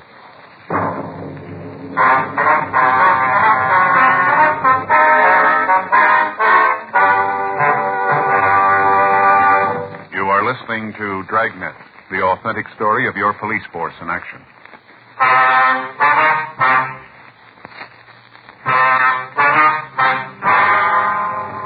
Seemed like every attempt the father made to prove the innocence of Alec McCarran only turned up another piece of evidence against him. The date for his hearing in juvenile court was set, and Frank and I talked with Mr. Bowman of the probation department on the preparation of the case. From the evidence, it appeared that the boy would be found guilty. We questioned and re-questioned him. We went over every facet of his story, but he still stuck to it. At no time did he change any part of it. Saturday, July 10th. Frank and I checked into the office. Boy, it's going to be another scorcher. Yeah, probably over 90 again. Huh? Yeah, over 90. More than that, Joe. I'm going over to Broadway at noon today. Pick up a pair of those shoes I was telling you about. With the tan suit. Ones with the holes in them. Not to suit the shoes. Finally decided last night I need them more than a new spinning reel. I'm going to get them. Well, that's good. Anything for us? Yeah. Looks like we might be wrong about that McCarran boy. What do you mean? Another housebreaking last night. Footprints all over the place. Yeah? All of them with the same heel print. We left the office. We went over to the crime lab. Ray Pinker showed us photographs that had been made at the scene. The marks were identical with those we'd found before. The size of the shoe, the way they were worn, everything matched. The information blew the case against Alec McCarran sky high, and both Frank and I felt a little relieved. The probation department was informed what had happened, and the boy was released immediately. Frank and I drove him to his home, where he was reunited with his family. We obtained the name and address of the shoe company who had made the tennis shoes, and a radiogram was sent to the police department in that city requesting all information on similar shipments to the Los Angeles area. We got the answer the next morning. Only one other pair had been sent to the Southland. Those had been sent to a Mr. Homer Ellsworth, care of General Delivery, Ventura, California. We checked the name through records and identification, but we were unable to come up with a record for him. The name was sent to George Brereton, CII, Sacramento. At 11:15, Frank and I drove up to the beach city. We talked to the postmaster and several of the clerks. They told us that several pieces of mail had been delivered to Ellsworth. Although none of the people could tell us where the man lived, they were able to give us a good description of him. They went on to say that they had gathered from conversations that he resided someplace in Los Angeles. We left word with them that the local police department be called in the event the man returned, and then Frank and I drove back to the city. We checked the name again, this time with a description. No make. One of the outstanding things in the way the man was described was that the little finger from his left hand was missing. This was checked through the oddity file without result. The additional information was forwarded to Brereton. We checked with burglary detail, but they had nothing on the suspect. 8:40 p.m. We drove out to the McCarran house and talked again to his family. I knew it all the time. Yes, sir? Got a boy like Alec after 16 years, you know pretty much what he will, what he won't do. Yes, sir. A couple things we'd like to go over with you. Sure, anything you want. Just let me know. All right. Caught the person who was really responsible for this? That's what we want to talk to you about. Fine. Go right ahead. Now, the description we've got of the man is that he's about 50, around 5'8", 150 pounds, dark hair, gray at the temples, wears glasses, has a mustache. He's got a finger missing from the left hand. Mm-hmm. What's his name? Well, that we don't know, sir. That's why we're asking you. No name at all. Well, he's used Homer Ellsworth. We don't think that's his true name. It isn't. Sir? Name's not Ellsworth. It's Fallon. Homer Fallon. You know him? Sure. He worked for me for 10 years. Sort of a handyman. Does odd jobs around the house. You know where we can reach him? Not sure about that. What do you mean? He quit yesterday morning.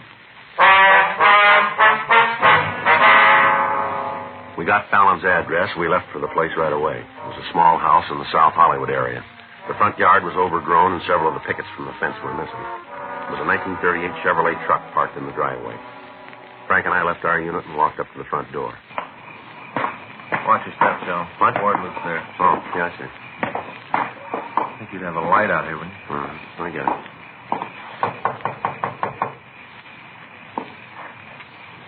Don't hear anything. Well, he must be here. He'd have taken the truck, wouldn't he? Yeah. Yeah? Homer Fallon? Who are you? Police officers who want to talk to you. Come on in. Sit down. Just fixing a little dinner. Yes, sir. Go right ahead. Spaghetti. Want some? No, sir. Pretty good. That kind that's all cooked. Just drop it in the water and heat up the sauce. Pretty good.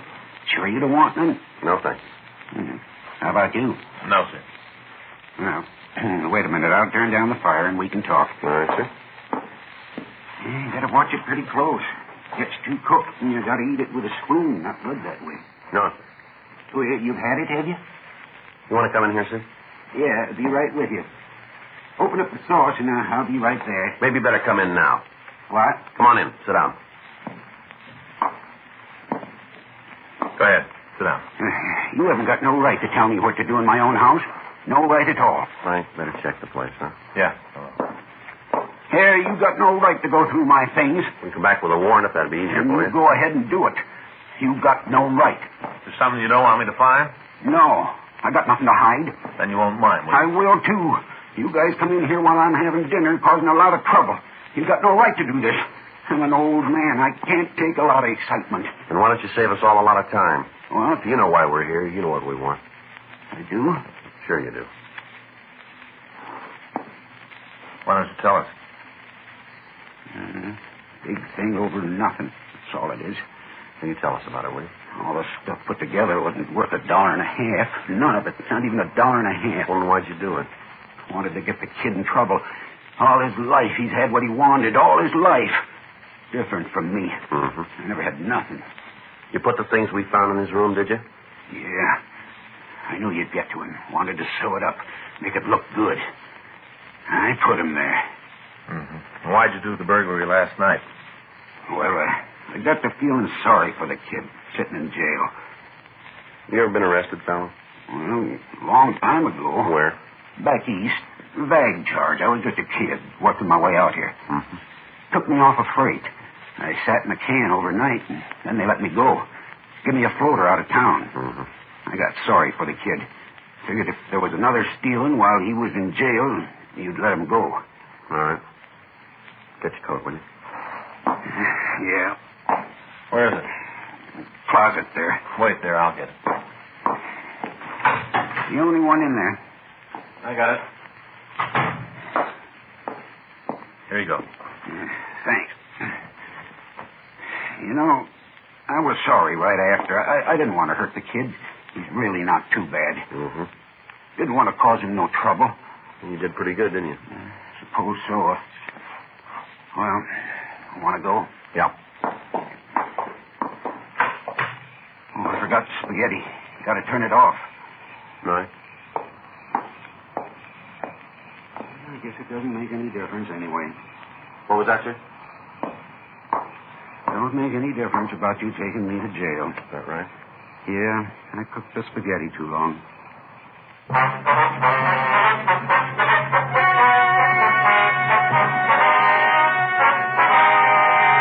Homer Lindsay Fallon was tried and convicted of burglary in the first degree, 6 counts, and received punishment as prescribed by law.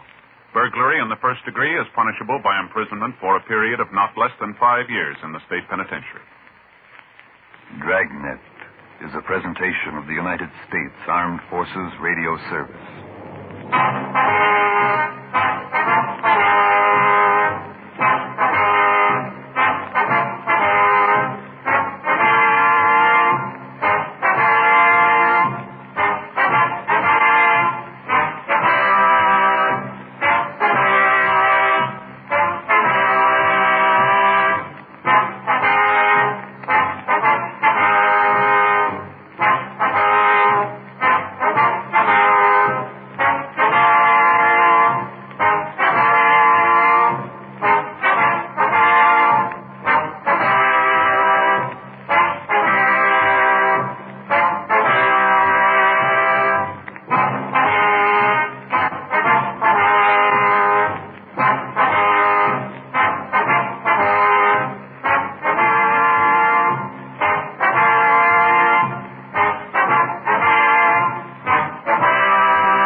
Sunday at 8:30, and CBS brings you Jeff Regan, Investigator, starring Frank Graham as Regan, with Frank Nelson as Anthony J. Lyon. So stand by for mystery and suspense and adventure in tonight's transcribed story, A Fire for Romano.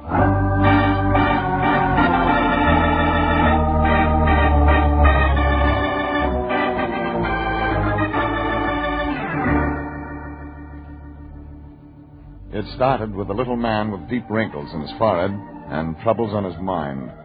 Then there was a kid traveling fast in a hot rod. And then there were 2 women. One who didn't deserve to die, but did. And another one who did deserve to die, but didn't. It was a sunny, healthy Chamber of Commerce Tuesday that I wandered into my boss, the Lyon's office. Got a surprise. No Anthony J. Lyon. Then I remembered he was on vacation. Yeah, it's made it look like an even sunnier, healthier Tuesday. Let's see, the beach or the track or... That was before the door opened right behind me, and the aforementioned little man with wrinkles walked in. Mr. Regan? Huh? You are Mr. Regan, the detective? Yeah, I am. Please, Mr. Regan, I need your help. Could you help me? I'm afraid I didn't get your name. I am Romano. Elio Romano. Well, sit down, Mr. Romano. Thank you.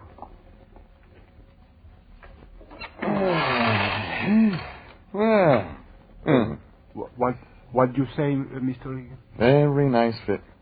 What? What's that? Oh, just the chair. Fits pretty good. The chair fits? Yeah, my boss is on vacation. I'm just trying out his chair. Oh, yeah, I see.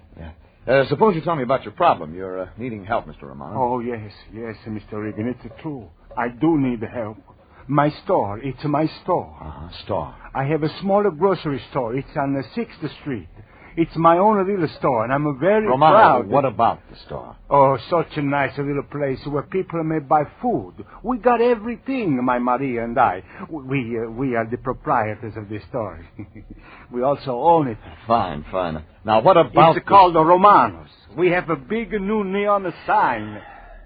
My someone is trying to destroy my store. Ah, we're making headway. Tell me about the someone. I don't know this is someone. If I should get my hands on them... Somebody breaks windows? No. They tried to burn it down. They tried to burn my store. When? Last week, Thursday. Did you call the police? Yes. And then what? Well, they said there was an accident. They said I did this to my own store. Ma questa è una cosa che... Oh, mamma mia. And you're sure it was no accident? Mr. Regan, would I destroy the one thing Maria and I have given our lives to make? Would I so much as harm a single little glass window? No, I would not.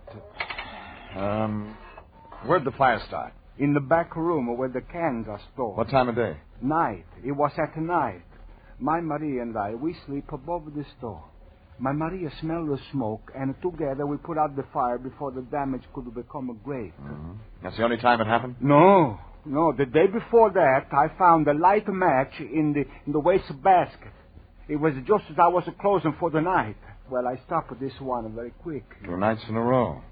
You're right, Romano. It doesn't look very accidental. Oh, believe me, Mr. Regan, I would never do this to my store. Never. Okay, Romano. I believe you. Suppose you and I run out there. Take a look.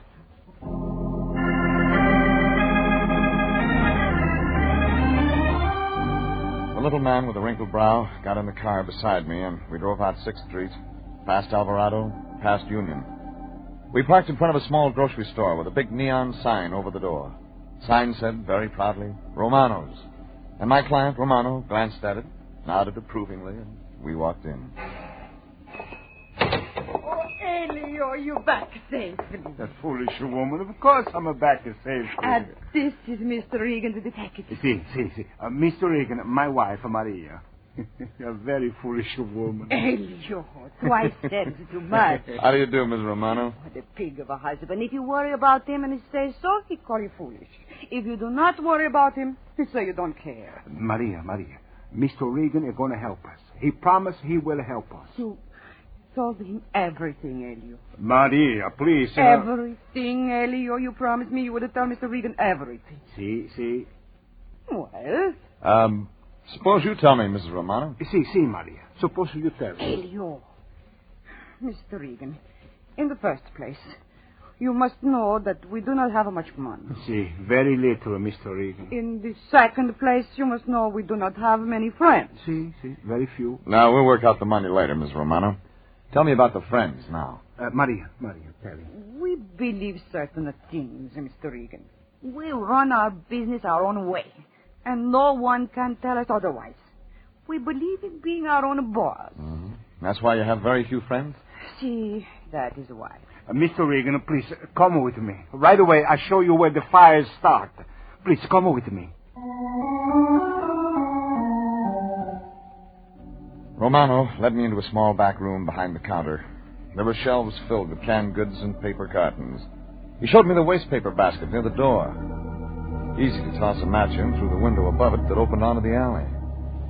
There were a few charred pieces of wood here and there, but very little damage had been done. Still, if everything Romano said were true, it didn't look like an accident. It was while he was pointing out the burnt wood that a customer came in the front door. I moved over toward the doorway and listened. Well, we'll see about that when I tell my neighbors. It was then that things began to get interesting. I looked out. Plump, smug-looking woman, carrying a heavy purse, her eyes glaring behind rimless glasses. That's your idea, eh? To force as many people in here as you can? Well, there certainly must be some law against people like you. Please, Mrs. Wilson. I just wanted to make sure, that's all. And I must say I got what I came for.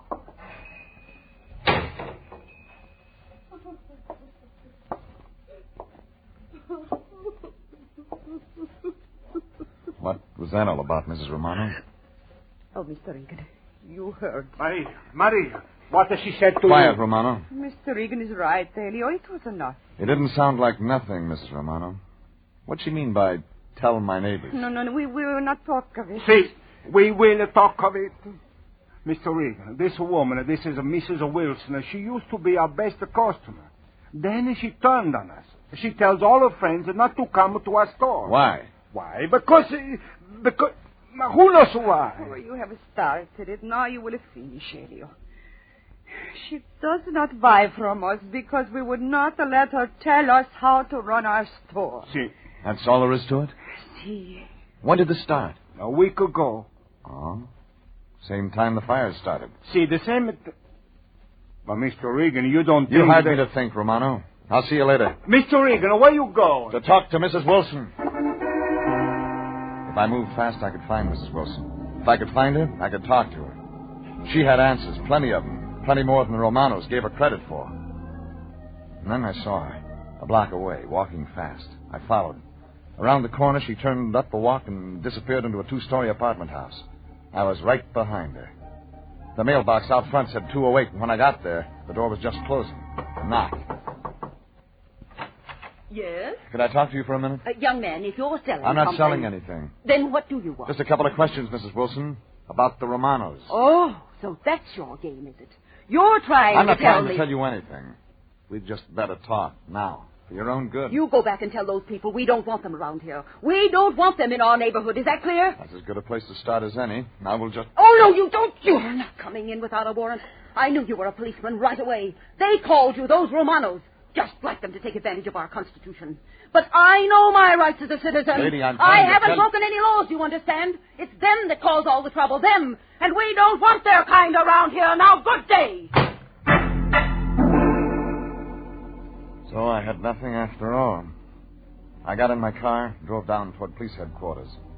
And it wasn't that easy. Because behind me, starting at Alvarado, was a yellow Model A Ford. A yellow hot rod, and it wasn't behind me by accident. It stayed there 2 blocks, 10 blocks, 20. And whoever sat behind the wheel didn't care if I knew it.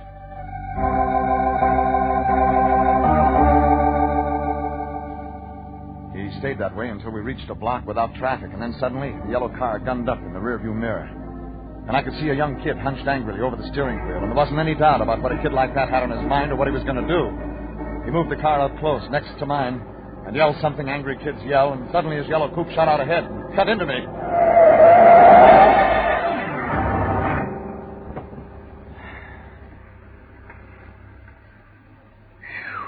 Like I figured. He tried to run me off the street onto the sidewalk. And now the yellow coupe was just a blur in the distance. I pulled out from the curb, eased into gear, and took my time driving to the police station.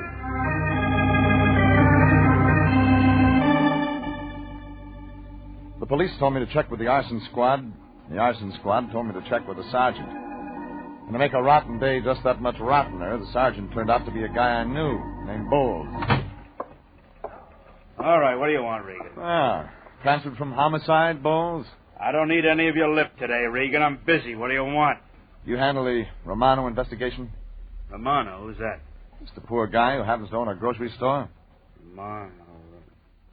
Yeah, I checked it out last week. Find anything? Sure.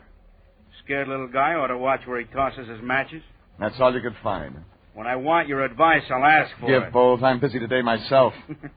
Times must be tough, Regan. You're taking a fee from a Answer me, Bowles. Okay.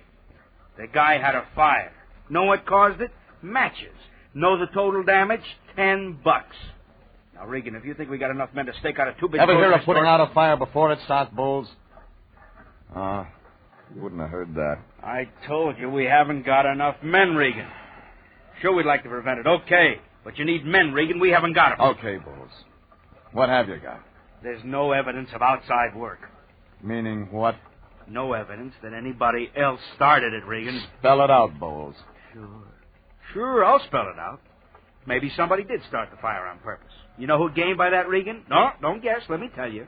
A character named Romano. Bowles, if you think... I didn't set it up, Regan. Somebody else did. For your information, this client of yours, Romano, has his grocery store well covered. You know what they call it, Regan? Fire insurance.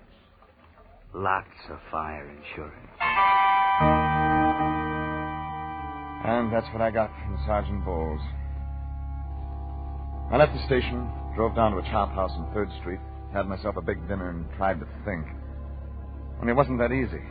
Ideas would fit together during the salad and go to pieces during the steak. By the time I got to dessert, it was anybody's guess. I paid the blonde waitress and drove out 6th Street, watching the street lights go on and hoping one of them would shed some light on the problem. But when I got past Alvarado, I didn't have time to think. I stepped on the gas, drove faster, into streets becoming crowded, alive, into confusion and fire engines, into shouts and smoke.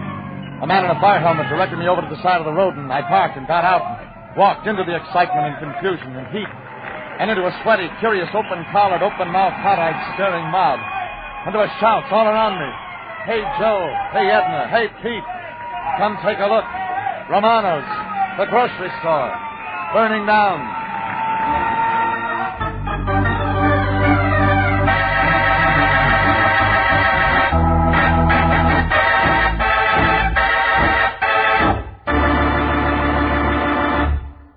This is CBS, and you are listening to tonight's adventure with Jeff Regan, Investigator, entitled A Fire for Romano.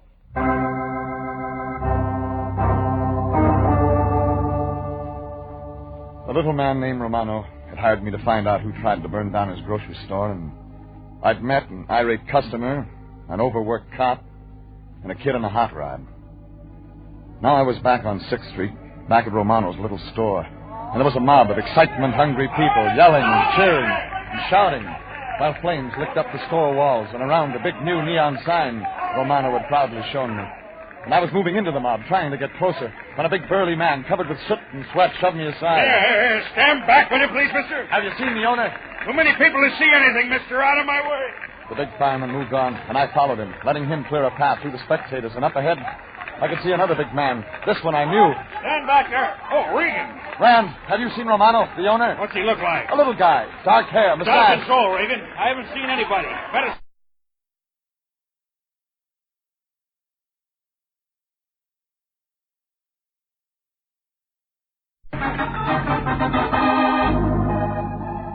Fire Chief Rand's shouts were lost in the crowd behind me as I moved and shoved and pushed my way around to the side of the burning grocery store. Somewhere in there was my client, Romano, and his wife, Maria. And then, stumbling out through the smoke, came a fireman. And he was dragging a man, a little man, coughing, spitting, screaming. It was Romano. Easy. This is the man you were looking for, mister.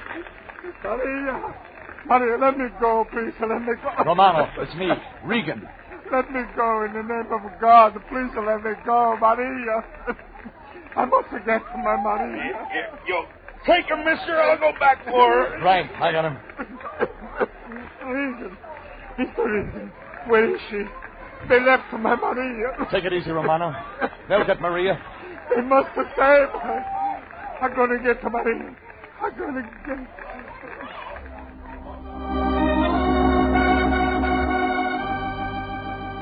I pulled the little man away from the smoke and heat and people and stretched him out on the pavement. In a few minutes, his breathing became regular and the coughing stopped, and he slept. And 10 minutes after that, the big fireman came out with Maria and placed her on the pavement beside her husband. Only Maria wasn't coughing or breathing. She was dead.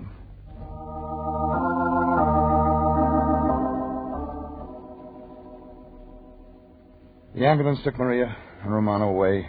The fire hissed steam where the firemen's hoses poured gallons of water. And soon even the crowd had lost interest. And only the hissing steam and smoke filled the cavity that had been Romano's grocery store. Fire Chief Rand came over to me. Did you find him, Regan, that man you were looking for? Yeah, Rand. I found him. He okay? Yeah. Yeah, he'll be all right. Not his wife. Oh, sorry to hear that, Regan. We did the best we could. I know. Rand, what started it? I was just checking. So far, nothing conclusive. You think it was an accident? No. Went too fast. This one was planned, Regan. Pyromaniac. I'm not too sure. The nuts usually stick around. Watch it. They get their kicks that way. Check the crowds? We always check the crowd. Nothing certain yet. Okay, Rand. Thanks. Regan, when you see Romano, tell him we did our best.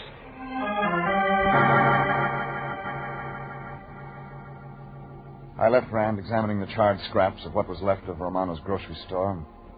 I walked down the street, thinking, putting the twos with other twos and trying to make fours.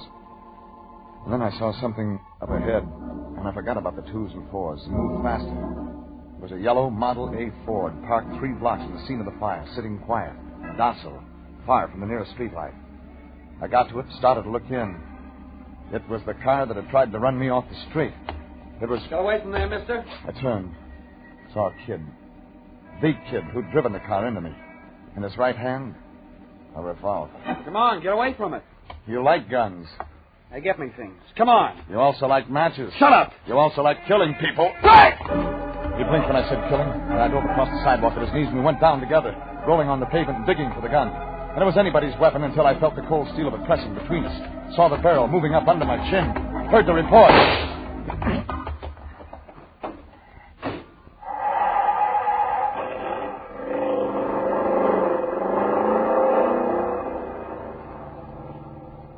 Kid was gone. And I was holding a sticky, damp spot above my left ear, and when I pulled my hand away, it too was sticky and damp. I got up, rocked unsteadily on my feet, stumbled down to my car. I reached for the ignition, pushed the starter, and decided to wait.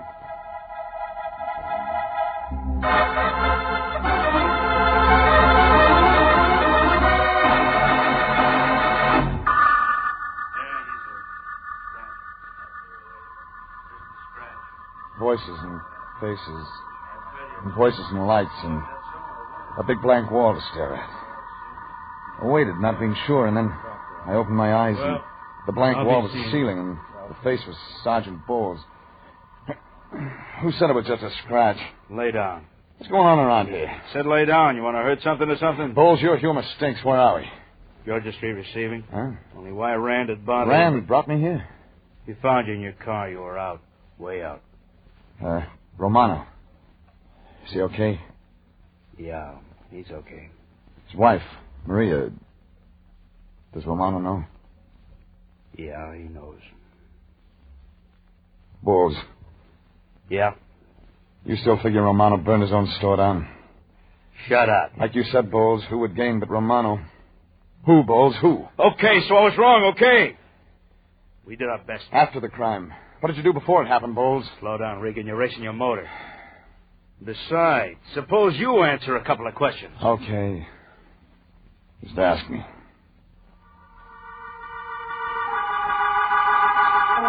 Bowles asked me, and I told him. And he folded his notebook and he walked out.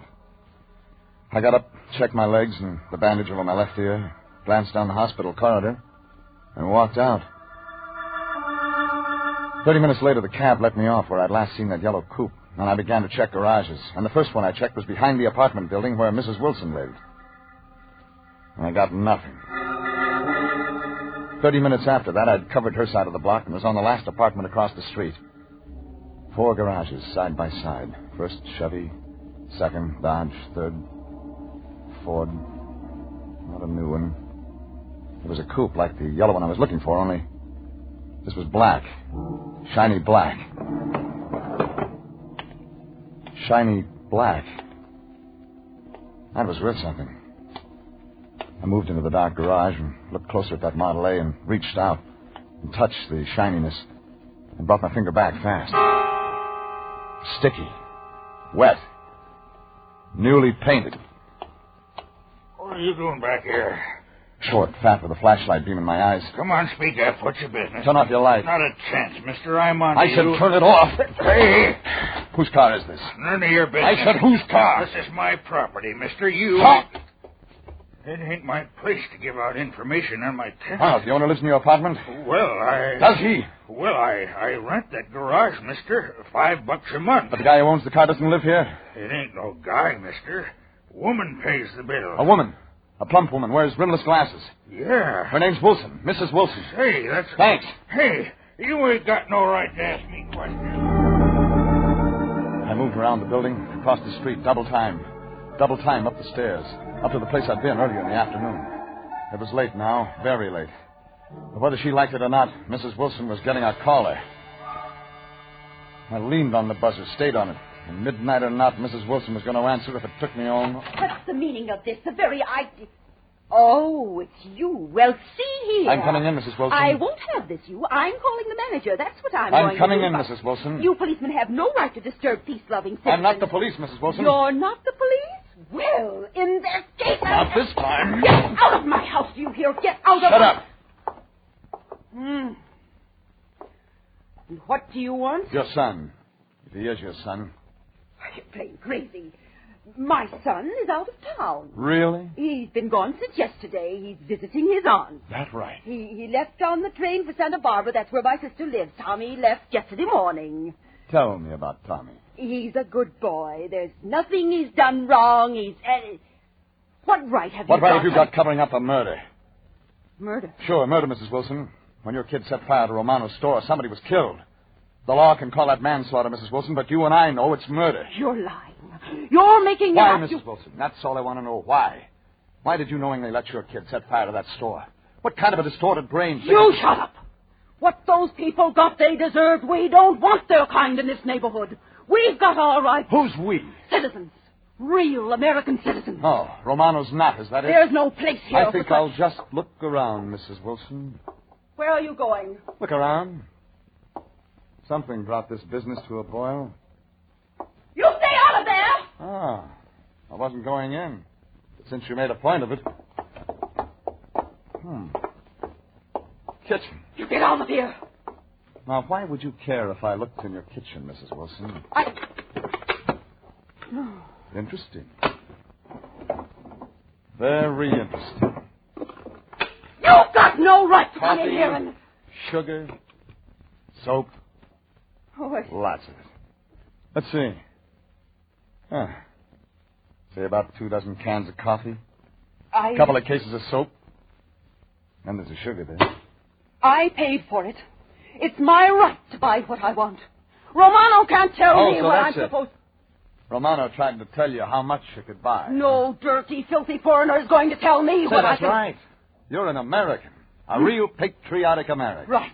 The Constitution says you've got a right to buy as much as you want any time you want. You've got your rights. Remember, you're telling me that. So I'll thank you to keep your nose Your out of kind my belongs behind bars, Mrs. Wilson. What? Your kind can't eat off the same table with Romanos. Your kind belongs out back in a pig pen, where you can wallow in your soap and coffee and sugar and greed. How dare you? Get back with the pigs, Mrs. Wilson. Somebody left a loophole in the Constitution. Why? Stand right where you are, mister. Well, that makes it complete. Oh, Tommy. Oh, my Tommy. I thought I stopped you once, mister. Oh, he said such horrible things, Tommy. He said such terrible I won't be things. saying much when I get through with him. When you get through with what? Oh. Haven't you killed enough for one night? Killed? Mrs. Romano's dead. Dead from the smoke and flames and hate your mother cooked up. Oh, no. I wasn't going to kill her. Sure, just a little fire. Burn him out of the neighborhood. It's your mother's idea. Tommy, don't let him talk to me. Sure, they always start that way. Just a little hate. But it builds, doesn't it, kid? Starts with a fist, ends up with guns, lots of them. But Tommy. I didn't mean... Go on, shoot, kid. Make the neighborhood safe for Americans. Your mother's kind of Americans. Kind that breeds hate and greed and gets fat doing it. Tommy, make him stop. Shoot, kid. Go ahead, prove she's right. That you can kill because you're special like she is. Tommy! Give me that gun.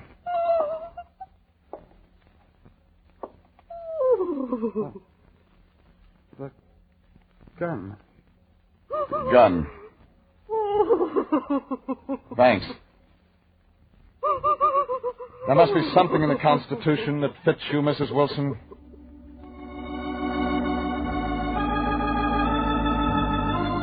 And there was. Murder, arson, whatever you want to call the crimes of Mrs. Wilson. You might say she was fighting for a fifth freedom. The freedom of grab. And she won. The right to spend the next few years grabbing the bars of her own private cell.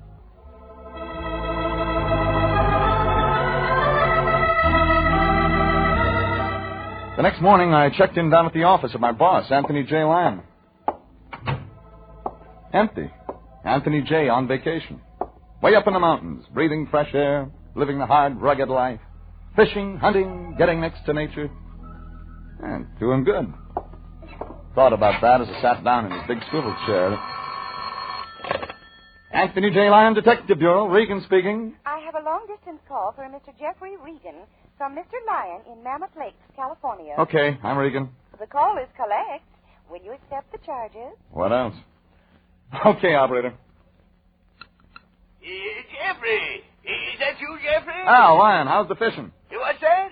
Oh, terrible connection. I can't hear a thing. I said, how's the fishing? Fishing? Oh, yes. Fine. Wonderful. Spend every minute out on the lake. Open air. Exercise. Just a minute, Jeffrey. Certainly I'm in for $5. Deal, Charlie. Yes, really roughing it, Jeffrey. Yeah, I can tell. Yes, generally fine weather. Just what I needed. All this outdoor exercise. Pardon me, Jeffrey. These fishermen keep asking advice. I've got aces over queens. Sorry, gentlemen. My part again. That's why I called you, Jeffrey. Fish biting that good, huh? Biting? I've never seen so many suckers, fish in my life. You practically have to fight them off. Jeffrey, this exercise is doing me so much good. Yeah, Lion. Do you mind if I stay another week?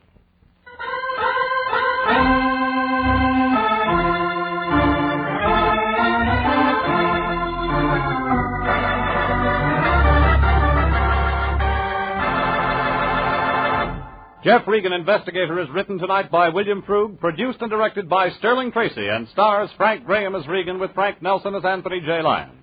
Original music is by Dick Arant. Jeff Regan, Investigator, is heard transcribed each week at the same time over CBS. Bob Stevenson speaking, and inviting you to be with us again next Sunday at 8:30 for more suspense and mystery and adventure with Jeff Regan, Investigator.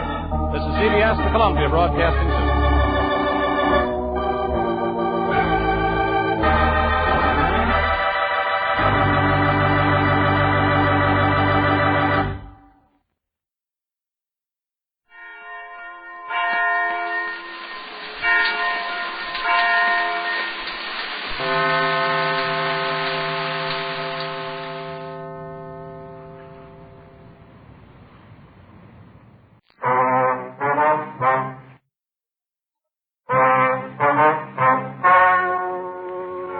Ladies and gentlemen, the story you are about to hear is true. The names have been changed to protect the innocent. Dragnet.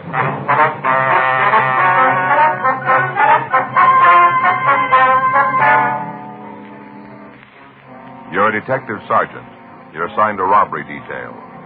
You get a call that a hold-up man has hit one of the larger auction houses in your city. You have a good description of him. Your job, find him.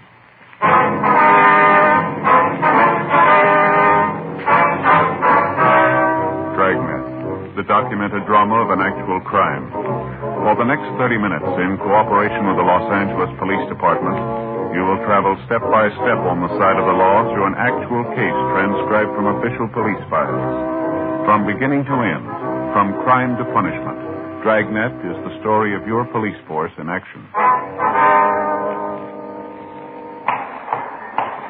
It was Tuesday, February 1st. It was raining in Los Angeles. We were working the day watch out of robbery detail. My partner's Frank Smith. The boss is Chief of Detective Thad Brown. My name's Friday. I was on my way into the office, and it was 8:07 a.m. when I got to room 27A. Robbery squad room. Morning, Joe. Hi. The rain let up? No. It's still coming down. Doesn't look like it's going to stop either. Oh. Sure got it out in the valley. Well. Anything in the book for us? No. Talked to Skipper. He's got a couple things for us to check out. What do we got, do you know? A bank job last week. Stats office came up with a list of possibles. We're supposed to help check them out. All right. Here's the list. A couple on there we know, too. Mm-hmm. When did Rocky get out? A couple of months ago. Can't stay out of trouble, can he? I called the adult authority. They say he's got a job working 9 to 6. Well, he'd still find a way to get out. Yeah. Well, let's get on it. Okay. You think I'll need my rubbers? What? My rubbers. You think I'll need them? I don't know. They're your feet. It's raining pretty hard. Well, I guess I better take them. Faye'll get sore if she finds out I'm not wearing them. I didn't hear you. I say Faye'll get sore if she finds out I'm not wearing them. Oh. I get home, she looks at the soles of my shoes. If they're wet, she knows I left the overshoes in the locker. She gets real hacked, Joe. Yeah. You gonna put them on now? Yeah, I've walked outside, Joe. Oh, yeah. Oh, it's sure hard to get on. Are you about finished there? Yeah. I want to see Danny before he leaves. What is it, something special? No, I heard that he had a set of golf clubs for sale. I thought maybe I'd look at them. Are you going to start playing golf? No. I thought maybe I'd take a look at them. You know, I've been thinking maybe I ought to do something like that. Some kind of hobby. Golf isn't too expensive, is it? Fishing, Joe. What? You ought to take up fishing. That's for you. It is. Sure, fishing. Out in the boat, fighting the unknown. With golf, you hit a ball and you know where it's going. No, not me. You know what I mean. With golf, you kind of know what's going to happen. But with fishing, there's always that mystery of what's going on at the other end of your line. You never know. Yeah. No, you don't, Joe. You never know what's going to take the bait. Might be a big school of white sea bass or yellowtail down there. Might even be a school of albacore. No, fishing's for you, Joe. You think so, do you? Well, it's a little early yet, but you just hang on, old buddy, and tell you what, I'll take you out with me this year. Show you how it's done. No, I don't think so. I heard about your fishing. What do you mean? Oh, Gene Patrick was telling me about how you robbed the bait tank, strung up the horse sardines, and took them home. He's jealous, Joe. He is. Yeah, he wanted them. Hot shot, I'll get it.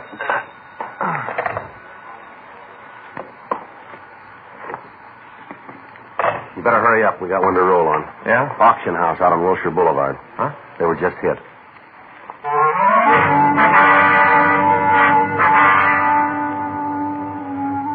"8:37 a.m. We arrived at the Charles Kane Auction Gallery. It was a large Spanish-type building located on the corner of Wilshire Boulevard and Gregory Drive. A radio card answered the call, and the officers from the unit were taking reports. The policeman at the door told us that his partner was making a check of the neighborhood to see if he could come up with any information for us.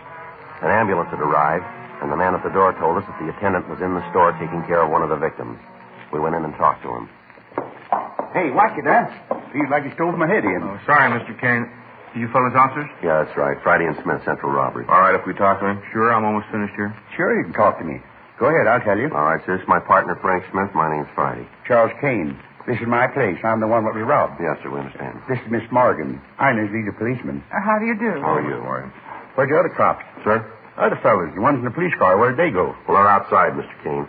Oh, you fellas with the guns, huh? What's that, sir? The guns, the big ones. You know, the ones who's going to handle it? Well, I guess you could say that.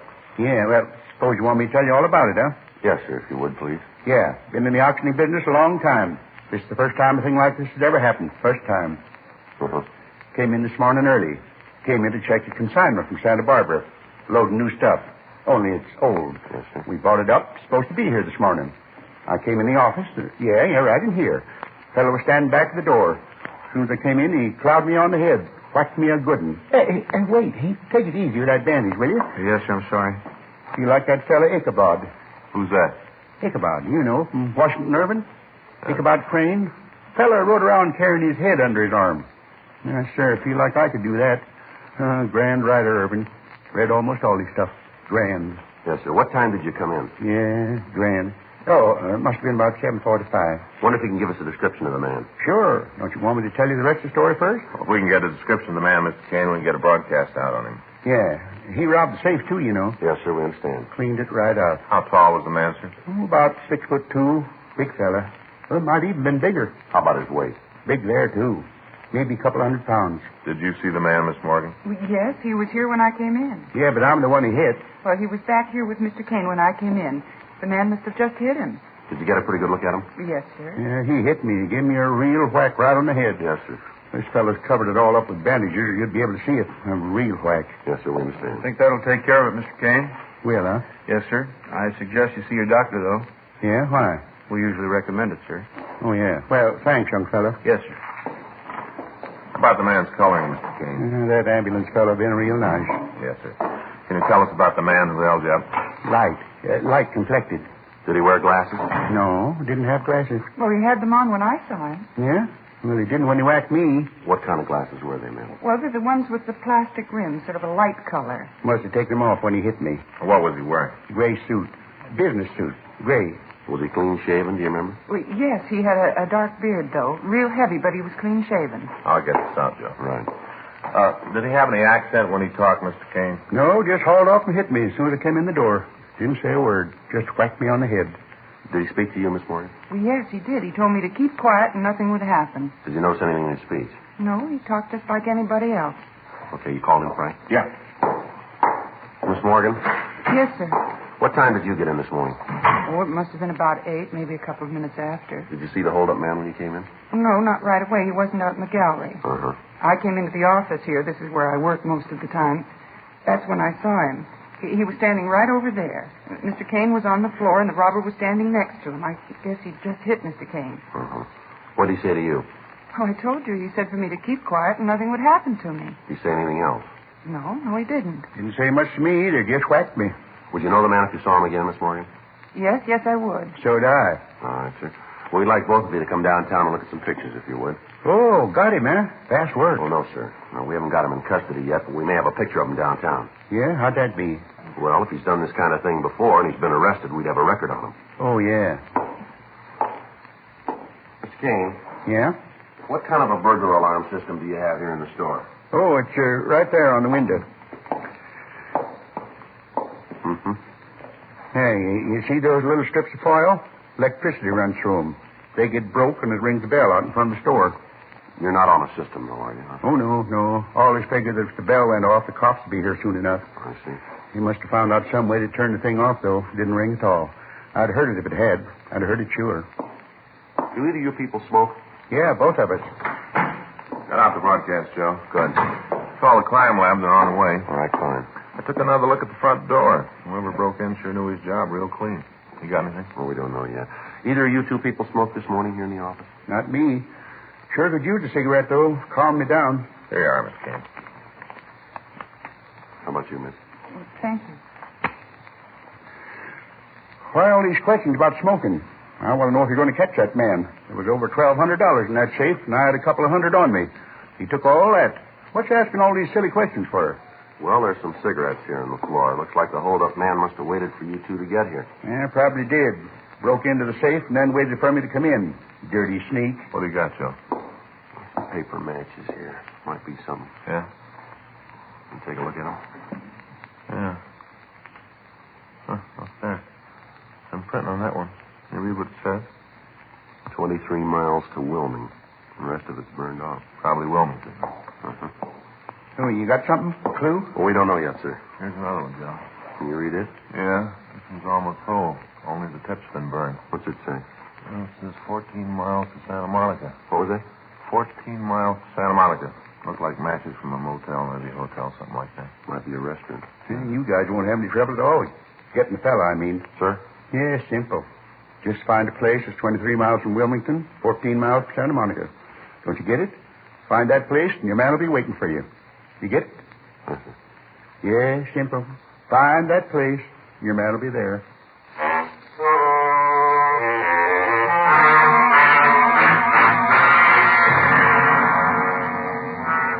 "9:20 a.m. The crime lab arrived and went over the place. The burned matches and the cigarette butts were retained for evidence. Pictures were taken of their position relative to the safe. We continued to question the two victims. From their stories, we were able to piece together what had happened. They were both asked to go with us to the robbery division to check through the mug books for an identification of the holdup man. From their descriptions of the man, we were able to come up with an accurate idea of what he looked like. We contacted the artist up in the crime analysis division and asked him to start a composite drawing of the thief. The crime lab called and gave us additional information on the matches. From the distances printed on them, we were able to get an idea where the original matchbook might have come from. The intersection of the lines was in the Hollywood area. 3:15 p.m., we drove over to talk to the manager of the company who had made the matches, a Mr. Tom Holger. Come on in. Thank you, sir. Thank you very much. Sit down. That's sir, fine. Now, what can I do for you? We're police officers, Mr. Holger. My name's Friday. This is my partner, Frank Smith. How do you do? Well, what can I do for you? I hope it's nothing I've done wrong. No, sir, nothing like that. We'd like some help if you can give it to us. Sure, always glad to cooperate with the police. I never know when I'm going to need them. All right, sir. We have some matches here, Mr. Holger. We understand they were made by your firm. Oh, matches, huh? Yes, sir. We'd like to know who they were made for, if you could tell us. Mm-hmm. Yeah, we made them. Sort of an exclusive design. Can you tell us who you made them for? Oh, I'll check the book. Probably have them in there. Now, let me see. I think that's model 4XY892. Yes. Yes, here's the book. It's probably in here. Huh. A lot of matches. Oh, yes, we make quite a few. They all differ? Most of them. Some are the same. You know, a customer sees a sample he likes and orders the same thing for his business. We make a few changes so that it fits the line he's in, you know. Uh-huh. Neither one of you fellows is collectors, are you? Beg pardon? Collectors. Either one of you guys save matchbooks? Oh, no, sir. Neither one of you? No, sir. Oh, it's a good hobby. I've got quite a collection. Just maybe maybe 7,000. That many? Oh, yes. Some of the collectors have more. I've only been saving for about 5 years. Well, working in a place like this makes collecting easier, huh? Oh, no, you can't do that. Huh? Well, I can't take them out of these samples. I can't. Oh, no, that wouldn't do at all. You have to find them. Wouldn't be fair to take advantage of my position to get the books. Oh, no, not fair at all. Wouldn't? Oh, no, I take trips. Drive all over to get ones. Last summer, I went back to the Smithsonian Institute. Now, they've really got a collection. Oh, it's just beautiful. Is that right? Oh, my, yes, beautiful. Had a wonderful trip. Got a lot of new books. My wife did very good, too. Came back with 2 shopping bags full of sugar. How's that? Sugar. She saved sugar cubes. You know, with the wrappings to tell where the cubes came from? Oh, yeah. Yes, sir, I've seen them. I know what you She saves them. 2 shopping bags full. Wonderful trip. About the matches, sir. I wonder if you could tell us. Oh, yes. Well, here you are. I think this is it. Now, let me see the ones you have. Oh, here you are, sir. Mm-hmm. Now, let me see. Uh-huh. Same one. Yes, that's it. You know, we have guys coming in here all the time to see if they can't get some books for their collection. I won't go for it, though. The dodges they use. Some of the stories would really make you laugh if you didn't know what they were trying to do. Yes, sir. How about these matchbooks here? What? Oh, well, I try to tell them. I go out and get the matches fair. Don't come around here and try to do things the easy way. Go out and get them fair. That's what I tell them. Can you tell us where these matches came from? Oh, all over the world. They come from all over. No, sir. The matches we brought in. These. Oh, yes. Oh, my. No. These came from Hollywood. I meant the others, the ones for collecting. Yes, sir. Can you tell us where in Hollywood? Well, let me see. Here, there's, 1, 2, 3, 4, 5, 6. Oh, 6 places that use these matches. Have a different cover on them, of course. Well, any way you can tell us where these particular matches came from? Well, not when they're burned. If I could see the color of the head, I might be able to tell. A big part? Well, we put a different color head on the matches. Oh, I see. Different place, different color. Mm-hmm. Any way you could tell from these, though? Well, could be done. Take some time. Uh-huh. Analyze the burned portion. Tell what the chemical content is in the head. Tell that way. Take some time, though. About how long? Well, a couple of hours, maybe a little longer. Well, how much would knowing the color help? Well, you can see here in the book. There are 2 with red heads, 2 with green, and 2 with white. Be able to narrow it down to 2 for you. Well, that's not necessary, Mr. Holger. Be glad to do it. Well, we'll drop the matches by our crime lab. They can run the test, and then we'll call you back. All right, that'll be fine. Wonder if you could give us the address of the places that used the matchbooks. Oh, sure. I got them right here. I'll make a copy for you. Sure appreciate it. Oh, no trouble at all. Say, I was just thinking. What's that, sir? You fellas wouldn't like to start a collection, would you? I could let you have a few books to get you started. Well, sir. Wouldn't be cheating. Just a few. No, sir. Thanks just the same. Well, take some of these along anyway. Loads of fun. Huh? Sugar cubes, all the way from Des Moines.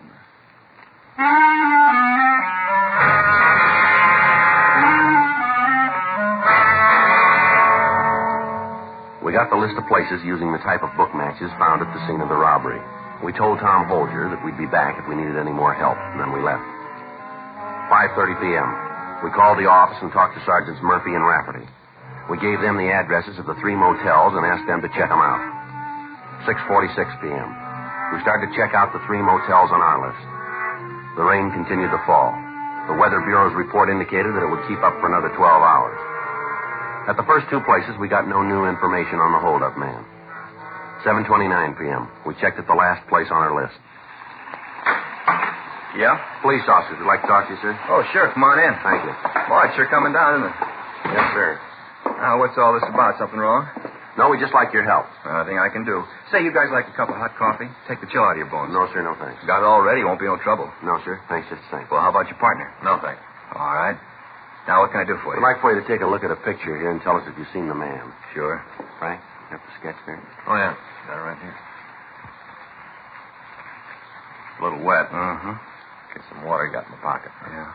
What do you want this guy for? Something special? We'd like to talk to him. Yeah, sure. Didn't mean to pry. Just wonder if it was a big job or maybe a bad check, something like that. Uh-huh. There you are. Seen him before? This his description down here at the bottom? That's right. Robbery, huh? Yes, sir. Big deal. You seen him? I'm not sure. Description fit a lot of people. Uh-huh. Does it fit anyone registered here? Yeah, at least 4 guys. 7:36 p.m. We continued to talk to the manager of the motel. He went through the registration cards of the 4 men who answered the description of the holdup man that we were after. We were able to eliminate 2 of them. In the manager's company, we left to check out the other 2 occupants. Cabin number 26 was registered to a John Keller. He had given his address as 1624 Shannon Street, San Francisco. There's nobody here. You want me to open the door? Better let us do it, huh? Figure he might give you some trouble? We don't know, sir. I hope not. I run a quiet place here. I like to keep it that way. All right, would you just stand over there, sir? Sure.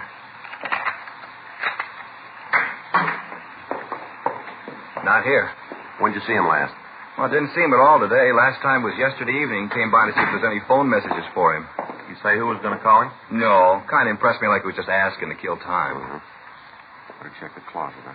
Yeah, I didn't check it good at first. I will now. How long has this Keller been here? A couple of days, that's all. Just a couple of days. I didn't know he'd cause any trouble. I wouldn't let him in if I'd have known that. Sorry, sir. Joe? Yeah. See, man? Sure. You got something? Yeah, pile of dirty laundry here. Take a look. Yeah, burglar tools.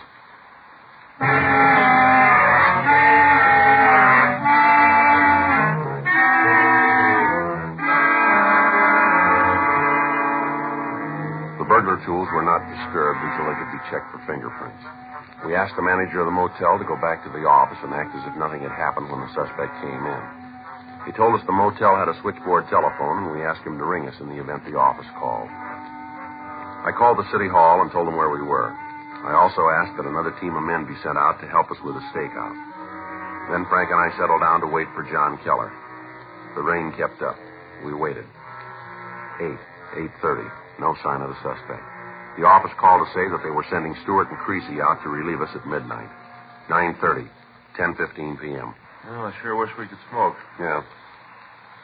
Wonder what he's doing out on a night like this. Sure coming down, isn't it? Yeah.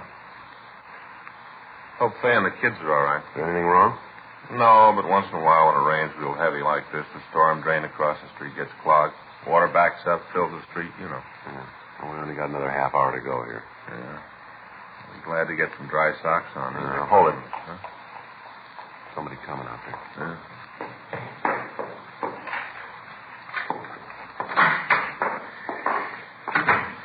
All right, Keller, stand still. Who are you? What do you do in my place? Police officers, you're under arrest.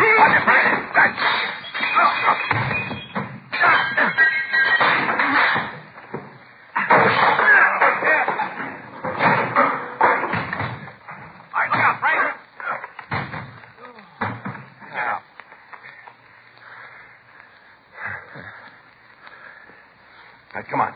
Get up. Come on. Get on your feet. What do you want me for? I haven't done anything. Those your tools in the closet? You guys been snooping around. Better shake him, Frank. Yeah. I got a gun. You'll find it anyway. I got a gun. All right, give it over. 38, sir. I got it. Let's get out of here, huh? You got nothing on me. We call a lawyer. You'll be turning me loose in a couple hours. Hold still, killer. What do you got here? Pretty wise. You guys don't miss a trick. No. 32 strapped to his leg, Joe. What are you doing with that, killer? I'm saying nothing until I see a lawyer. Where's your wallet? In my coat. Is that where you keep your money? You know a better place? All right, take it out. Lousy cops think they own you. You ever done any big time? I know what you're talking about. All right, come on, Keller. You know what's going on. You ever done any big time? Yeah. Where? Back east. For what? Armed robbery. You on parole now? None of your business. Now, look, we're going to find out anyway. Save yourself some time and us some trouble. Answer the question. So on parole. What's that prove? Your parole officer know you're out here? Yeah. Didn't he tell you it's against the law for an ex-con to have a gun? He told me. Then how come you got two of them? I drove out here. You need protection on a trip like that. How much money you got in your wallet there? I don't know. About how much? I haven't got the slightest idea. I always know how much I got. Maybe it makes a difference to you. Count it. What for? Count it. 50, 100, 150. Put it out on the table. We can both count it. Now let's try it again. 4, 7. It comes out $3,053. You want me to count the change in my pocket, too? Where'd you get the money? I worked for it. Where? None of your business. All right, Keller, let's go downtown. Frank, you want to get the tools? Yeah. Pick up the money, Keller. Put it back in your wallet. Look, suppose I just leave it there and walk out of here. Wouldn't that make it all right? You know better than that. Now put it back in your wallet. It doesn't make any difference anyway. You guys got nothing on me, nothing you can hold me on. Yeah. Come on, Keller. Your hands, Mark. I'll get the tools, Joe. Right. Hey, how about my coat? Your what? The coat. All right, here. Now let's go. Guys, you're sure going to feel pretty silly. Is that right? Sure, you got nothing on me. My lawyer will have me out in no time. He's a good lawyer. Yeah, well, he's going to have to be. Huh? To get you out of this one.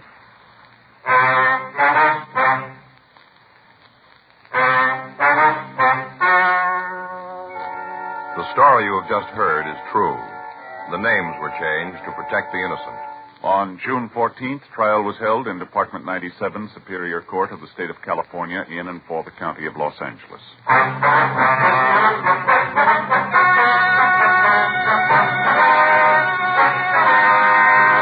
John Rudolph Keller was tried and convicted of robbery in the first degree, 1 count, and burglary in the first degree, 6 counts, and received punishment as prescribed by law.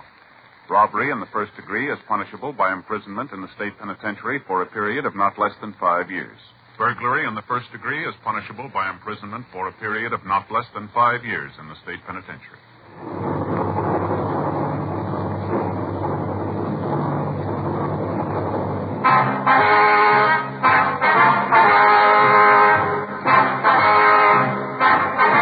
You have just heard Dragnet, the authentic story of your police force in action, and starring Jack Webb, a presentation of the United States Armed Forces Radio Service.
story you are about to hear is true.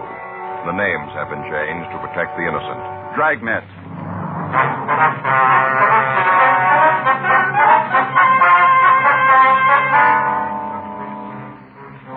You're a detective sergeant. You're assigned the homicide detail. A man has been shot down on a street corner of your city. There's no apparent motive, no lead to the assailant. Your job, find him. It was Tuesday, May 8th. It was cool in Los Angeles. We were working the night watch out of homicide details. My partner's Frank Smith. The boss is Captain Warren. My name's Friday. I was on my way over from the office, and it was 10:13 p.m. when I got to Georgia Street Receiving Hospital. The waiting room. Hi, Frank. Joe? How's he doing? I don't know. I talked to Dr. Sebastian. How's it look? Well, not too good. Slugs embedded in his lung caused a hemorrhage. He's getting a transfusion. What do you got on it? I just talked to the guys who came in with him for a minute. They didn't have a lot. Yeah. Call came in from a man who owns a newsstand at the corner of Normandy and Willowbrook. See the witness? Yeah. Anything there? I don't know. We'll have to talk to him. What do you got on the victim? Wait a minute. I got it here. Name's Matthew Denton. Address given is 18970 Taft Street in Hollywood. You get in touch with anybody? No, tried the house, but nobody was there. Anything else? Yeah, went over the personal property. Usual stuff. Cigarettes, lighter, comb. Found a diamond ring on the small finger left hand. Looks expensive. Gold wristwatch. $140 in cash. $1,300 in American Express checks. Doesn't spell robbery, does it? No. None of the stuff was disturbed. Well, maybe you can tell us something, huh? Yeah. Joe, Frank. Hi, Doc. How are you? How's it look? What time you got? 10:16. Make it 10:13. Huh? Close enough for the report. What? Time of death.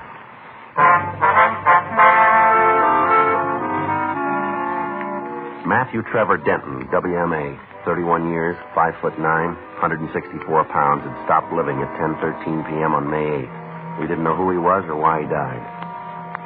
Before we left the hospital, we put in a call to Denton's address, but we got no answer. We checked the name and description through R&I. There was no record on the dead man. At 10:48 p.m., we left Georgia Street and drove over to the scene of the shooting, where we talked to the witness, Andrew Cape. Right over there is where it happened. The bus stop. Uh-huh. I was standing right here. Right here. Mm-hmm. I saw the whole thing happen. Yes, sir. About what time was that, Mr. Cates? Oh, I guess it was 9:30 or so. I see. I was just standing here, and bang, bang, 2 shots. Did you see what led up to the shooting? Well, what do you mean, let up? Well, I mean, did you see what happened before? Oh, yeah, whole thing. Uh-huh. Would you tell us about it? Sure. All right. Go ahead. Well, one of those nights where just nothing went right, you know what I mean. Uh-huh. I started off with my wife burning the coffee. I wouldn't think a person could do that, would you? Burn the coffee? Shall I go ahead? I had a big argument before I left home. I just started off that way. Yes, sir. Got on here and took over. About what time did you open the stand, sir? Oh, I was 7:30 in the morning. Tried to get breakfast business, you know. People on the way to eat. Stop off for early paper. I see. I try to get them. All right. I open her up in the morning, and then there's a school kid takes over for me about 3 in the afternoon. He's here around 6:30 when I come back from supper. I see. That's when she burned the coffee. Night supper. All right. You want to tell us about the shooting? Oh, sure. Kind of hard, you know. This is the first time for me. How's that? Well, it's the first time I've ever been a witness. First. I see. What time did you first see the victim? Man who was shot? Yes, sir. Well, I told you. It's about 9:30. The car pulled up to the curb, and this fellow got out. He kind of stood there for a minute, and he talked to the other fellow in the car. He just stood there a minute and talked, kind of leaning in the window. Mm-hmm. Car pulled away, and the one who got out, yeah, he walked over and sat down on the bench like he was waiting for the bus. Mr. Cates, you got a good look at the car he got out of? I saw it, if that's what you mean. Would you describe it for us? It was a black Chevy. I'd say maybe a 52 or 53. Sedan or coupe? No, it was a sedan, 4-door. Nothing special about it. Did you get a look at the man that was driving? No. The light's kind of bad over there. You can see for yourself. The one fellow leaning in the car, I couldn't get a good look. I didn't pay a lot of attention to it anyway. It didn't seem anything to get all concerned about. All right, sir. You want to go ahead? Well, the fellow sat there for a minute, not doing nothing, just waiting. And this other car pulled up, right up the curb. Mm-hmm. One guy got out of the car, got right out, and walked over to the fellow sitting on the bench. I see. Oh, excuse me a minute, the customer. All right, sir. What do you think? I don't know. Old Bert always stops by same time. He gets one of each, same time every night. Good old Bert. Yes, sir. Now, what if you go ahead with your story? Oh, yeah. Well, this car pulled up and the fella got out. He walked over to the bench, started talking to the first man. They got in an argument. How do you know that? What? Well, how do you know they were arguing? Well, I could see you standing over there, waving their arms around. I could even hear some of the yelling. It wasn't no trick at all to see that they were having some kind of trouble. Mm-hmm. Could you hear what the trouble was about? No, just a lot of yelling and waving. Could hear no outright word. You want to go ahead, please? Well, the next thing I knew was when the fella got out of the car, started swinging at the other one. That was the victim? Yeah, one who was shot. All right. Well, you just bet the guy tackled more than he could handle. The victim fella started to clean up on this other one. He just started to mop up the street with it. I see. That's when the guy who was waiting in the car got out and went over to help his friend, you see. Mm-hmm. Three of them kind of struggled around for a while, then the one from the car pulled the gun. Bang, bang. 2 shots. First guy dropped right down on the sidewalk. The other 2 got in the car and took off. Went roaring down Normandy. That way. Can you describe the second car? Well, not too good. I just got a glance at it. I wasn't paying a lot of attention at first. The time I figured I should take a good look at it was gone. I see. Now, how about the men driving it? What do you want to know? Can you describe them? Not good. Well, if you tell us just what you can, Mr. Cates, it'd help. Sure. First one was a tall, lanky fellow. He didn't weigh much, sort of string bean. Mm-hmm. How tall would you say? Oh, I don't know, close to 6'3", maybe 6'2", round in there. He's a tall one. About how old? 23, 25. I couldn't tell that too good. I see. What about his coloring? Was he light or dark, do you remember? Light. He was blonde. How about his clothes? He had on a pair of jeans. One of them jackets, made out of the same kind of material, rivets like on them. Mm-hmm. Were real tight jeans. Both of them were wearing them. Anything else you can tell us about the tall man? No. Was he the driver of the car? Oh, yeah. He was the one who did the shooting, the tall fellow. Could you see the gun? Yeah, but not good. Do you remember whether it was a revolver or an automatic? Well, it looked like a revolver to me. All right, now what about the other man? He was shorter than the first one. No runt, but, shorter. Guess anybody would look small next to him. About how tall was he? Always about 5'9", 5'10". Give a couple, take a couple. All right. How was he built? Sort of light, maybe 140. Anything else about the 2 men? Did either of them wear glasses, do you remember? No, not so as I could see. He might have taken them off, before they got out of the car. Might have, but I didn't see him when the fight started. Did either of them use a name that you could hear? I told you before I couldn't hear anything they said. There's just a lot of yelling when the fight started. All right. There wasn't anything special about the 2 fellas to make them stand out. One tall, the other short. No big reason to remember them. Afraid you got it wrong, mister. Huh? We got a reason.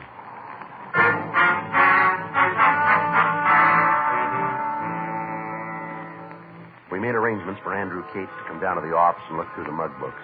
The rest of the neighborhood was checked again, but we were unable to find anyone else who'd witnessed the shooting. While we'd been talking to Cates, a team of detectives from Homicide Detail had gone out to the victim's house. They didn't find anyone at home, but when they spoke to the neighbors, they were told that Matthew Denton's wife was in a hospital. Frank and I checked with her doctor and found out that she was in the maternity ward. He recommended that we delay talking to the woman as long as possible since she was in a weakened condition. From the hospital records, we found that Denton was employed by an advertising agency. We checked with the nurses on duty and found that he'd left the hospital with another man. They gave us a description of him, but they were unable to identify him for us. We asked that they call the office in the event the man returned to the hospital. Frank and I went back to the office and checked out. The next morning, Wednesday, at 8:40 a.m., we were back in the squad room. Yes, sir. You looking for somebody? I'd like to see somebody about this story in the paper. Which one is that, sir? About the shooting last night, corner Normandy and Willowbrook. All right. What did you want to talk about? Are you the officers handling the case? Yes, sir. My name's Sterling Hall. I think maybe I can help you out. All right. Want to have a seat, Mr. Hall? Sure here, thing. Right here's Thanks. fine. Sit right here. Thank you. It's my partner, Frank Smith. My name's Friday. How do you do, Mr. Smith? All right. What do you got? Well, it says here in the paper where Denton left the hospital with the man. It says you're looking for him. That's right. Well, you don't have to look no further. I'm him. You were with Denton last night, were you? Just said that. All right. How long were you together? Till about 9:30. They dropped him off at the bus stand right where he was shot. All right. I wonder if you could start at the beginning and tell us the whole story, will you? Sure thing. Well, you see, I got a lady friend, same hospital as Denton's wife. I was over there last night to say hello. I brought her a box of caramels and said hello. Uh-huh. Well, I was on my way out the place, and I stopped off for a cup of coffee in that little old shop they got there. You know, where they has the gifts, books on what to name the baby and all? Yeah, I know it is. Well, I was having a cup of coffee, and this here Denton come in. He wanted to buy a little plant for his wife. They just had a baby, wanted to send her something. I see. Now, we got to talking and had a cup of coffee. It turned out he didn't have his car, so I asked him if I could give him a ride home. He was kind of nervous and all. New father. Yes, sir. We left the hospital, and he said it wasn't necessary for me to take him all the way home. Said for me to just drop him off at the bus stand. Told me there was one went right near his house. All right. Well, on the way, we was following his car, and all of a sudden it stops. No signal, nothing. Just slams on the brakes, and we rammed into it. Well, didn't hardly do no damage to the other car. Broke one of my headlights is all, but didn't hurt the other car at all. I see. Go Now, ahead. two fellers got out, and they walked back, and they started a little ruckus. Said we was speeding and driving reckless, all that kind of stuff, real loud. And this Denton, he'd tell them to shove off. Said their car wasn't hurt at all, and said not to make a big thing out of it. He told them it was their fault anyway. Were you still in the car? No, we got out to see what damage had occurred. I see. These two guys started to get rugged now, like they wanted to start some real trouble, and Denton said if they wanted to make a problem out of it, the thing to do was to call the cops and make a complaint. What'd they say to that? Nothing, just said to forget it, and then they got in the car and shoved off. Mm-hmm.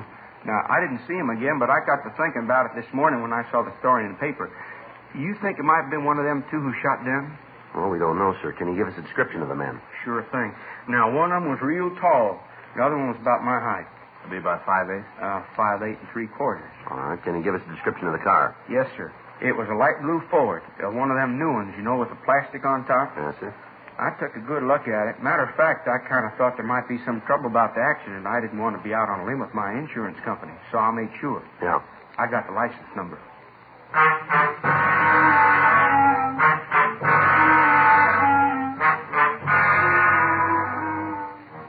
While I got a complete description of the two men, Frank checked DMV on the license number. 5 minutes later, he came back to the office. Joe? Yeah, you got it? If you find out who the car belongs to, shouldn't be anything to pick up them two fellers. It's not going to be that easy. The car was stolen.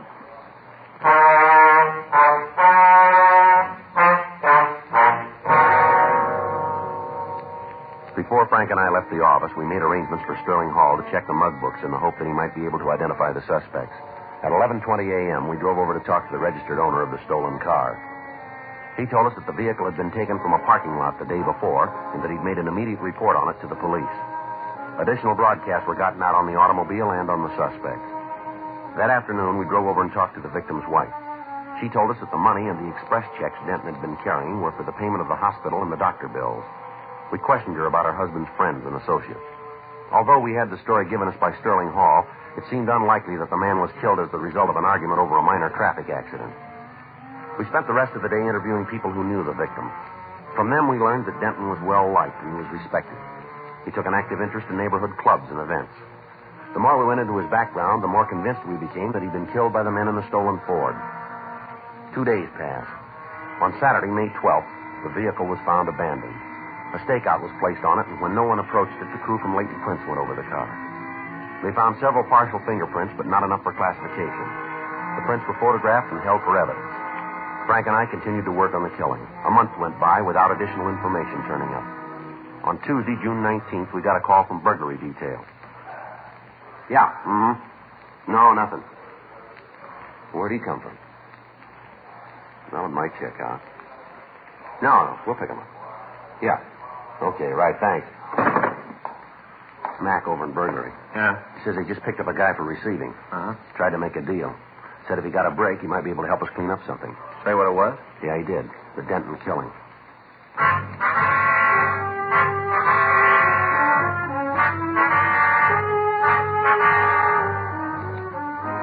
We left the office. We went over to room 45. We talked with the officers who'd picked up the suspect. They told us that they found a large quantity of stolen automobile supplies in his possession. We took him to the interrogation room for questioning. For almost an hour, he remained silent. How about it, Keneally? Going to give us a hand? Keneally? All right, come on, stand up. Let's go. Giving up, huh? No, we'll be back. Where you taking me? Back to burglary, and they can book you. Main jail? Yep. But you guys are all through with me, huh? Yeah, for now. We'll talk to you again. Well, you won't get any more. Tell me something, will you? Why? A little while ago, you said you knew something about a killing. Now you shut up and won't give us the time of day. Why? I told that other cop if I got a break, you get one. You know we can't make deals. No, it's going to cost you. You're going to take an installment. How do you figure that? You said you knew something about Matthew Denton's murder, isn't that right? I don't remember that far back. We do, and we can prove you did. You're up on a receiving rap now. That's bad enough. But if we can tag you with holding information, we'll make you as an accessory after the fact. You mean you'll try? I think we'll make it. Well, from here it's got another color. Well, let's see how it comes out, huh? Come on, let's go.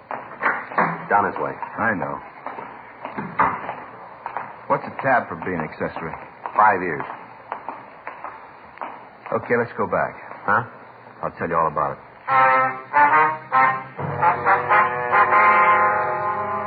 We returned Harold Keneally to the interrogation room. We put out a call to Gene Bechtel to come and take a statement. Keneally asked that we send out for some coffee for him. Frank went down the hall and brought back 3 cups. After he'd finished his, Keneally leaned back. It's good coffee. Strong. I like it that way. Yeah, well, now that you've had the clacks, let's start the story. What do you say? Sure. What do you want to know? Who are the 2 men? I don't know. Are you going to start this all over again, are you? I'm giving it to you on the line. I don't know who they are. What do you know about them? Not much. A couple of guys are doing pretty good with radios. You one of their customers? Yeah, me and a half a dozen others. You know who they are? Well, you're not going to get the names. All right, let's get back to 2 men. Why do you think they had something to do with Denton? Well, about 3 weeks ago, they was in my place, had 5 new radios, the kind with the bar to pick the stations, you know, like the new cads. Yeah, I know. I had 5 of them, wanted to turn them over. Yeah. Well, the price they were asking was way out. I told them so they'd have to find someplace else to drop them. All right. Told me there was a beef, they had to get out of town, so they needed the money to swing it. That still doesn't add up to Denton's killers, does it? Well, it will. All right, come on, tell us.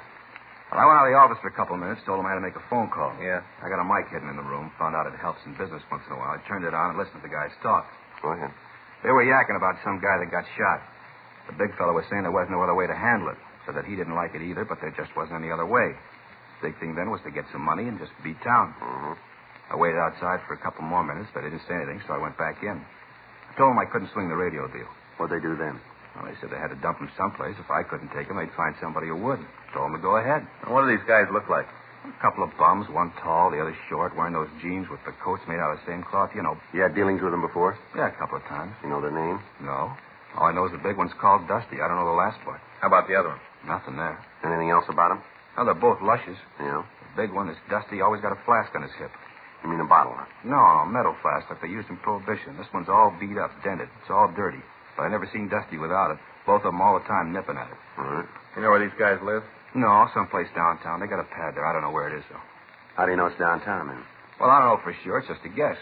Did you ever hear either one of them say anything about a job? Not those 2. They never done a day's work in their lives. The only thing they're good at is lifting radios. They wouldn't work steady if stealing was legal. Is that all they take, radios? All I've ever seen.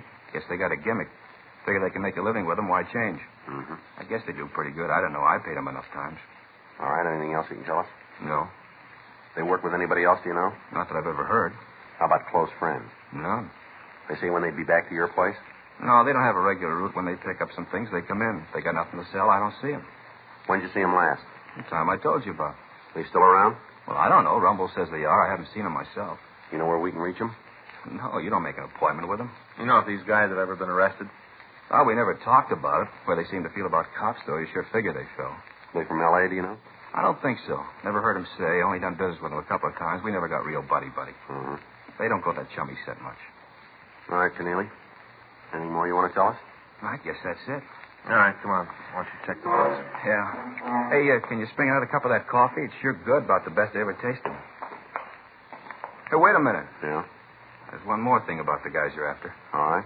Take it easy with them. Like I told you, they're both lushes. I think they're off their rockers. Yeah, we'll watch it. Well, you better. They're packing heavy. Yeah. Any way you slice it, they're loaded.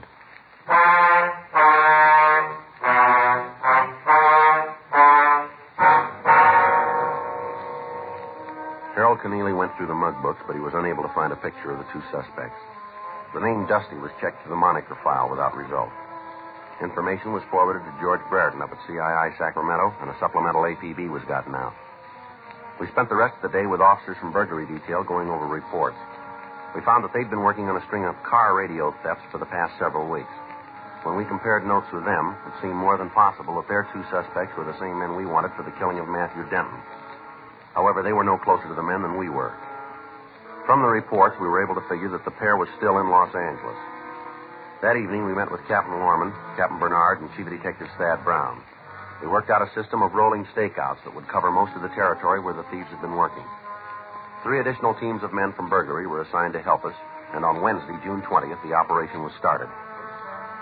For 3 days, there was no action. Thefts from autos continued, but when they were checked out, the method of operation used eliminated any suspects that we were looking for.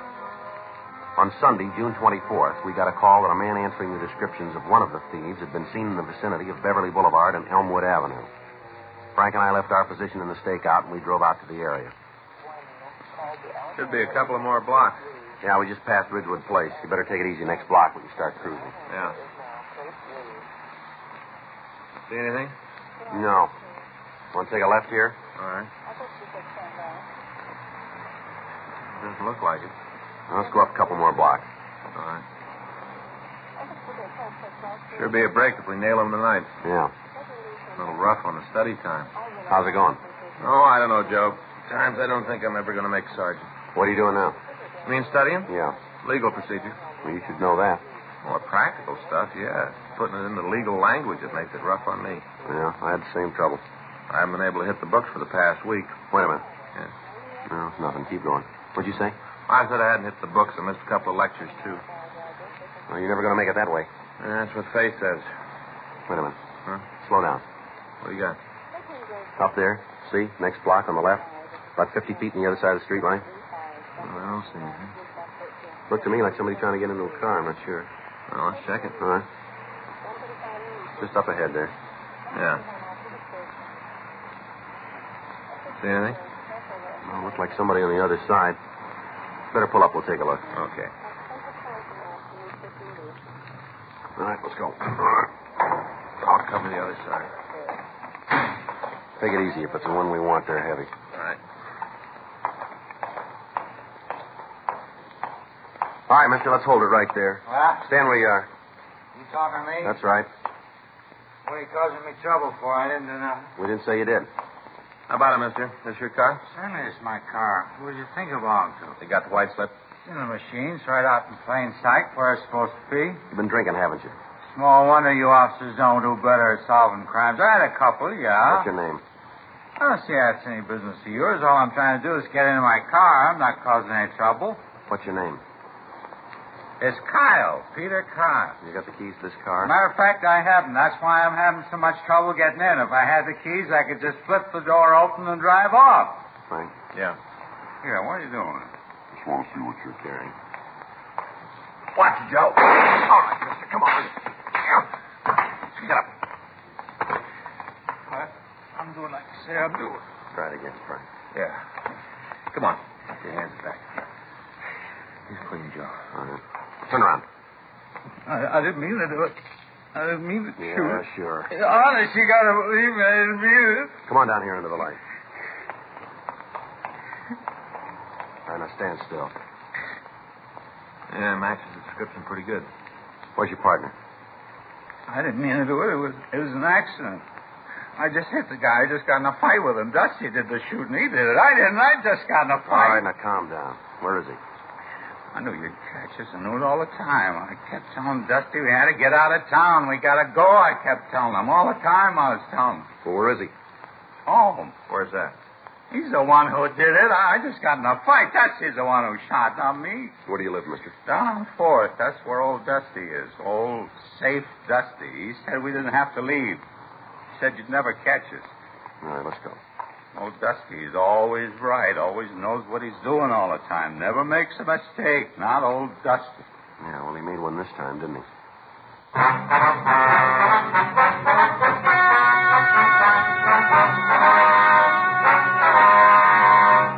Peter Gregory Kyle and Jesse Haywood Poole were tried and convicted of murder in the second degree and petty theft, 18 counts. They received punishment as prescribed by law. Petty theft is punishable by imprisonment for a period of not more than 1 year in the county jail. Second-degree murder is punishable by imprisonment for a period of from 5 years to life. Dragnet is a presentation of the United States Armed Forces Radio Service.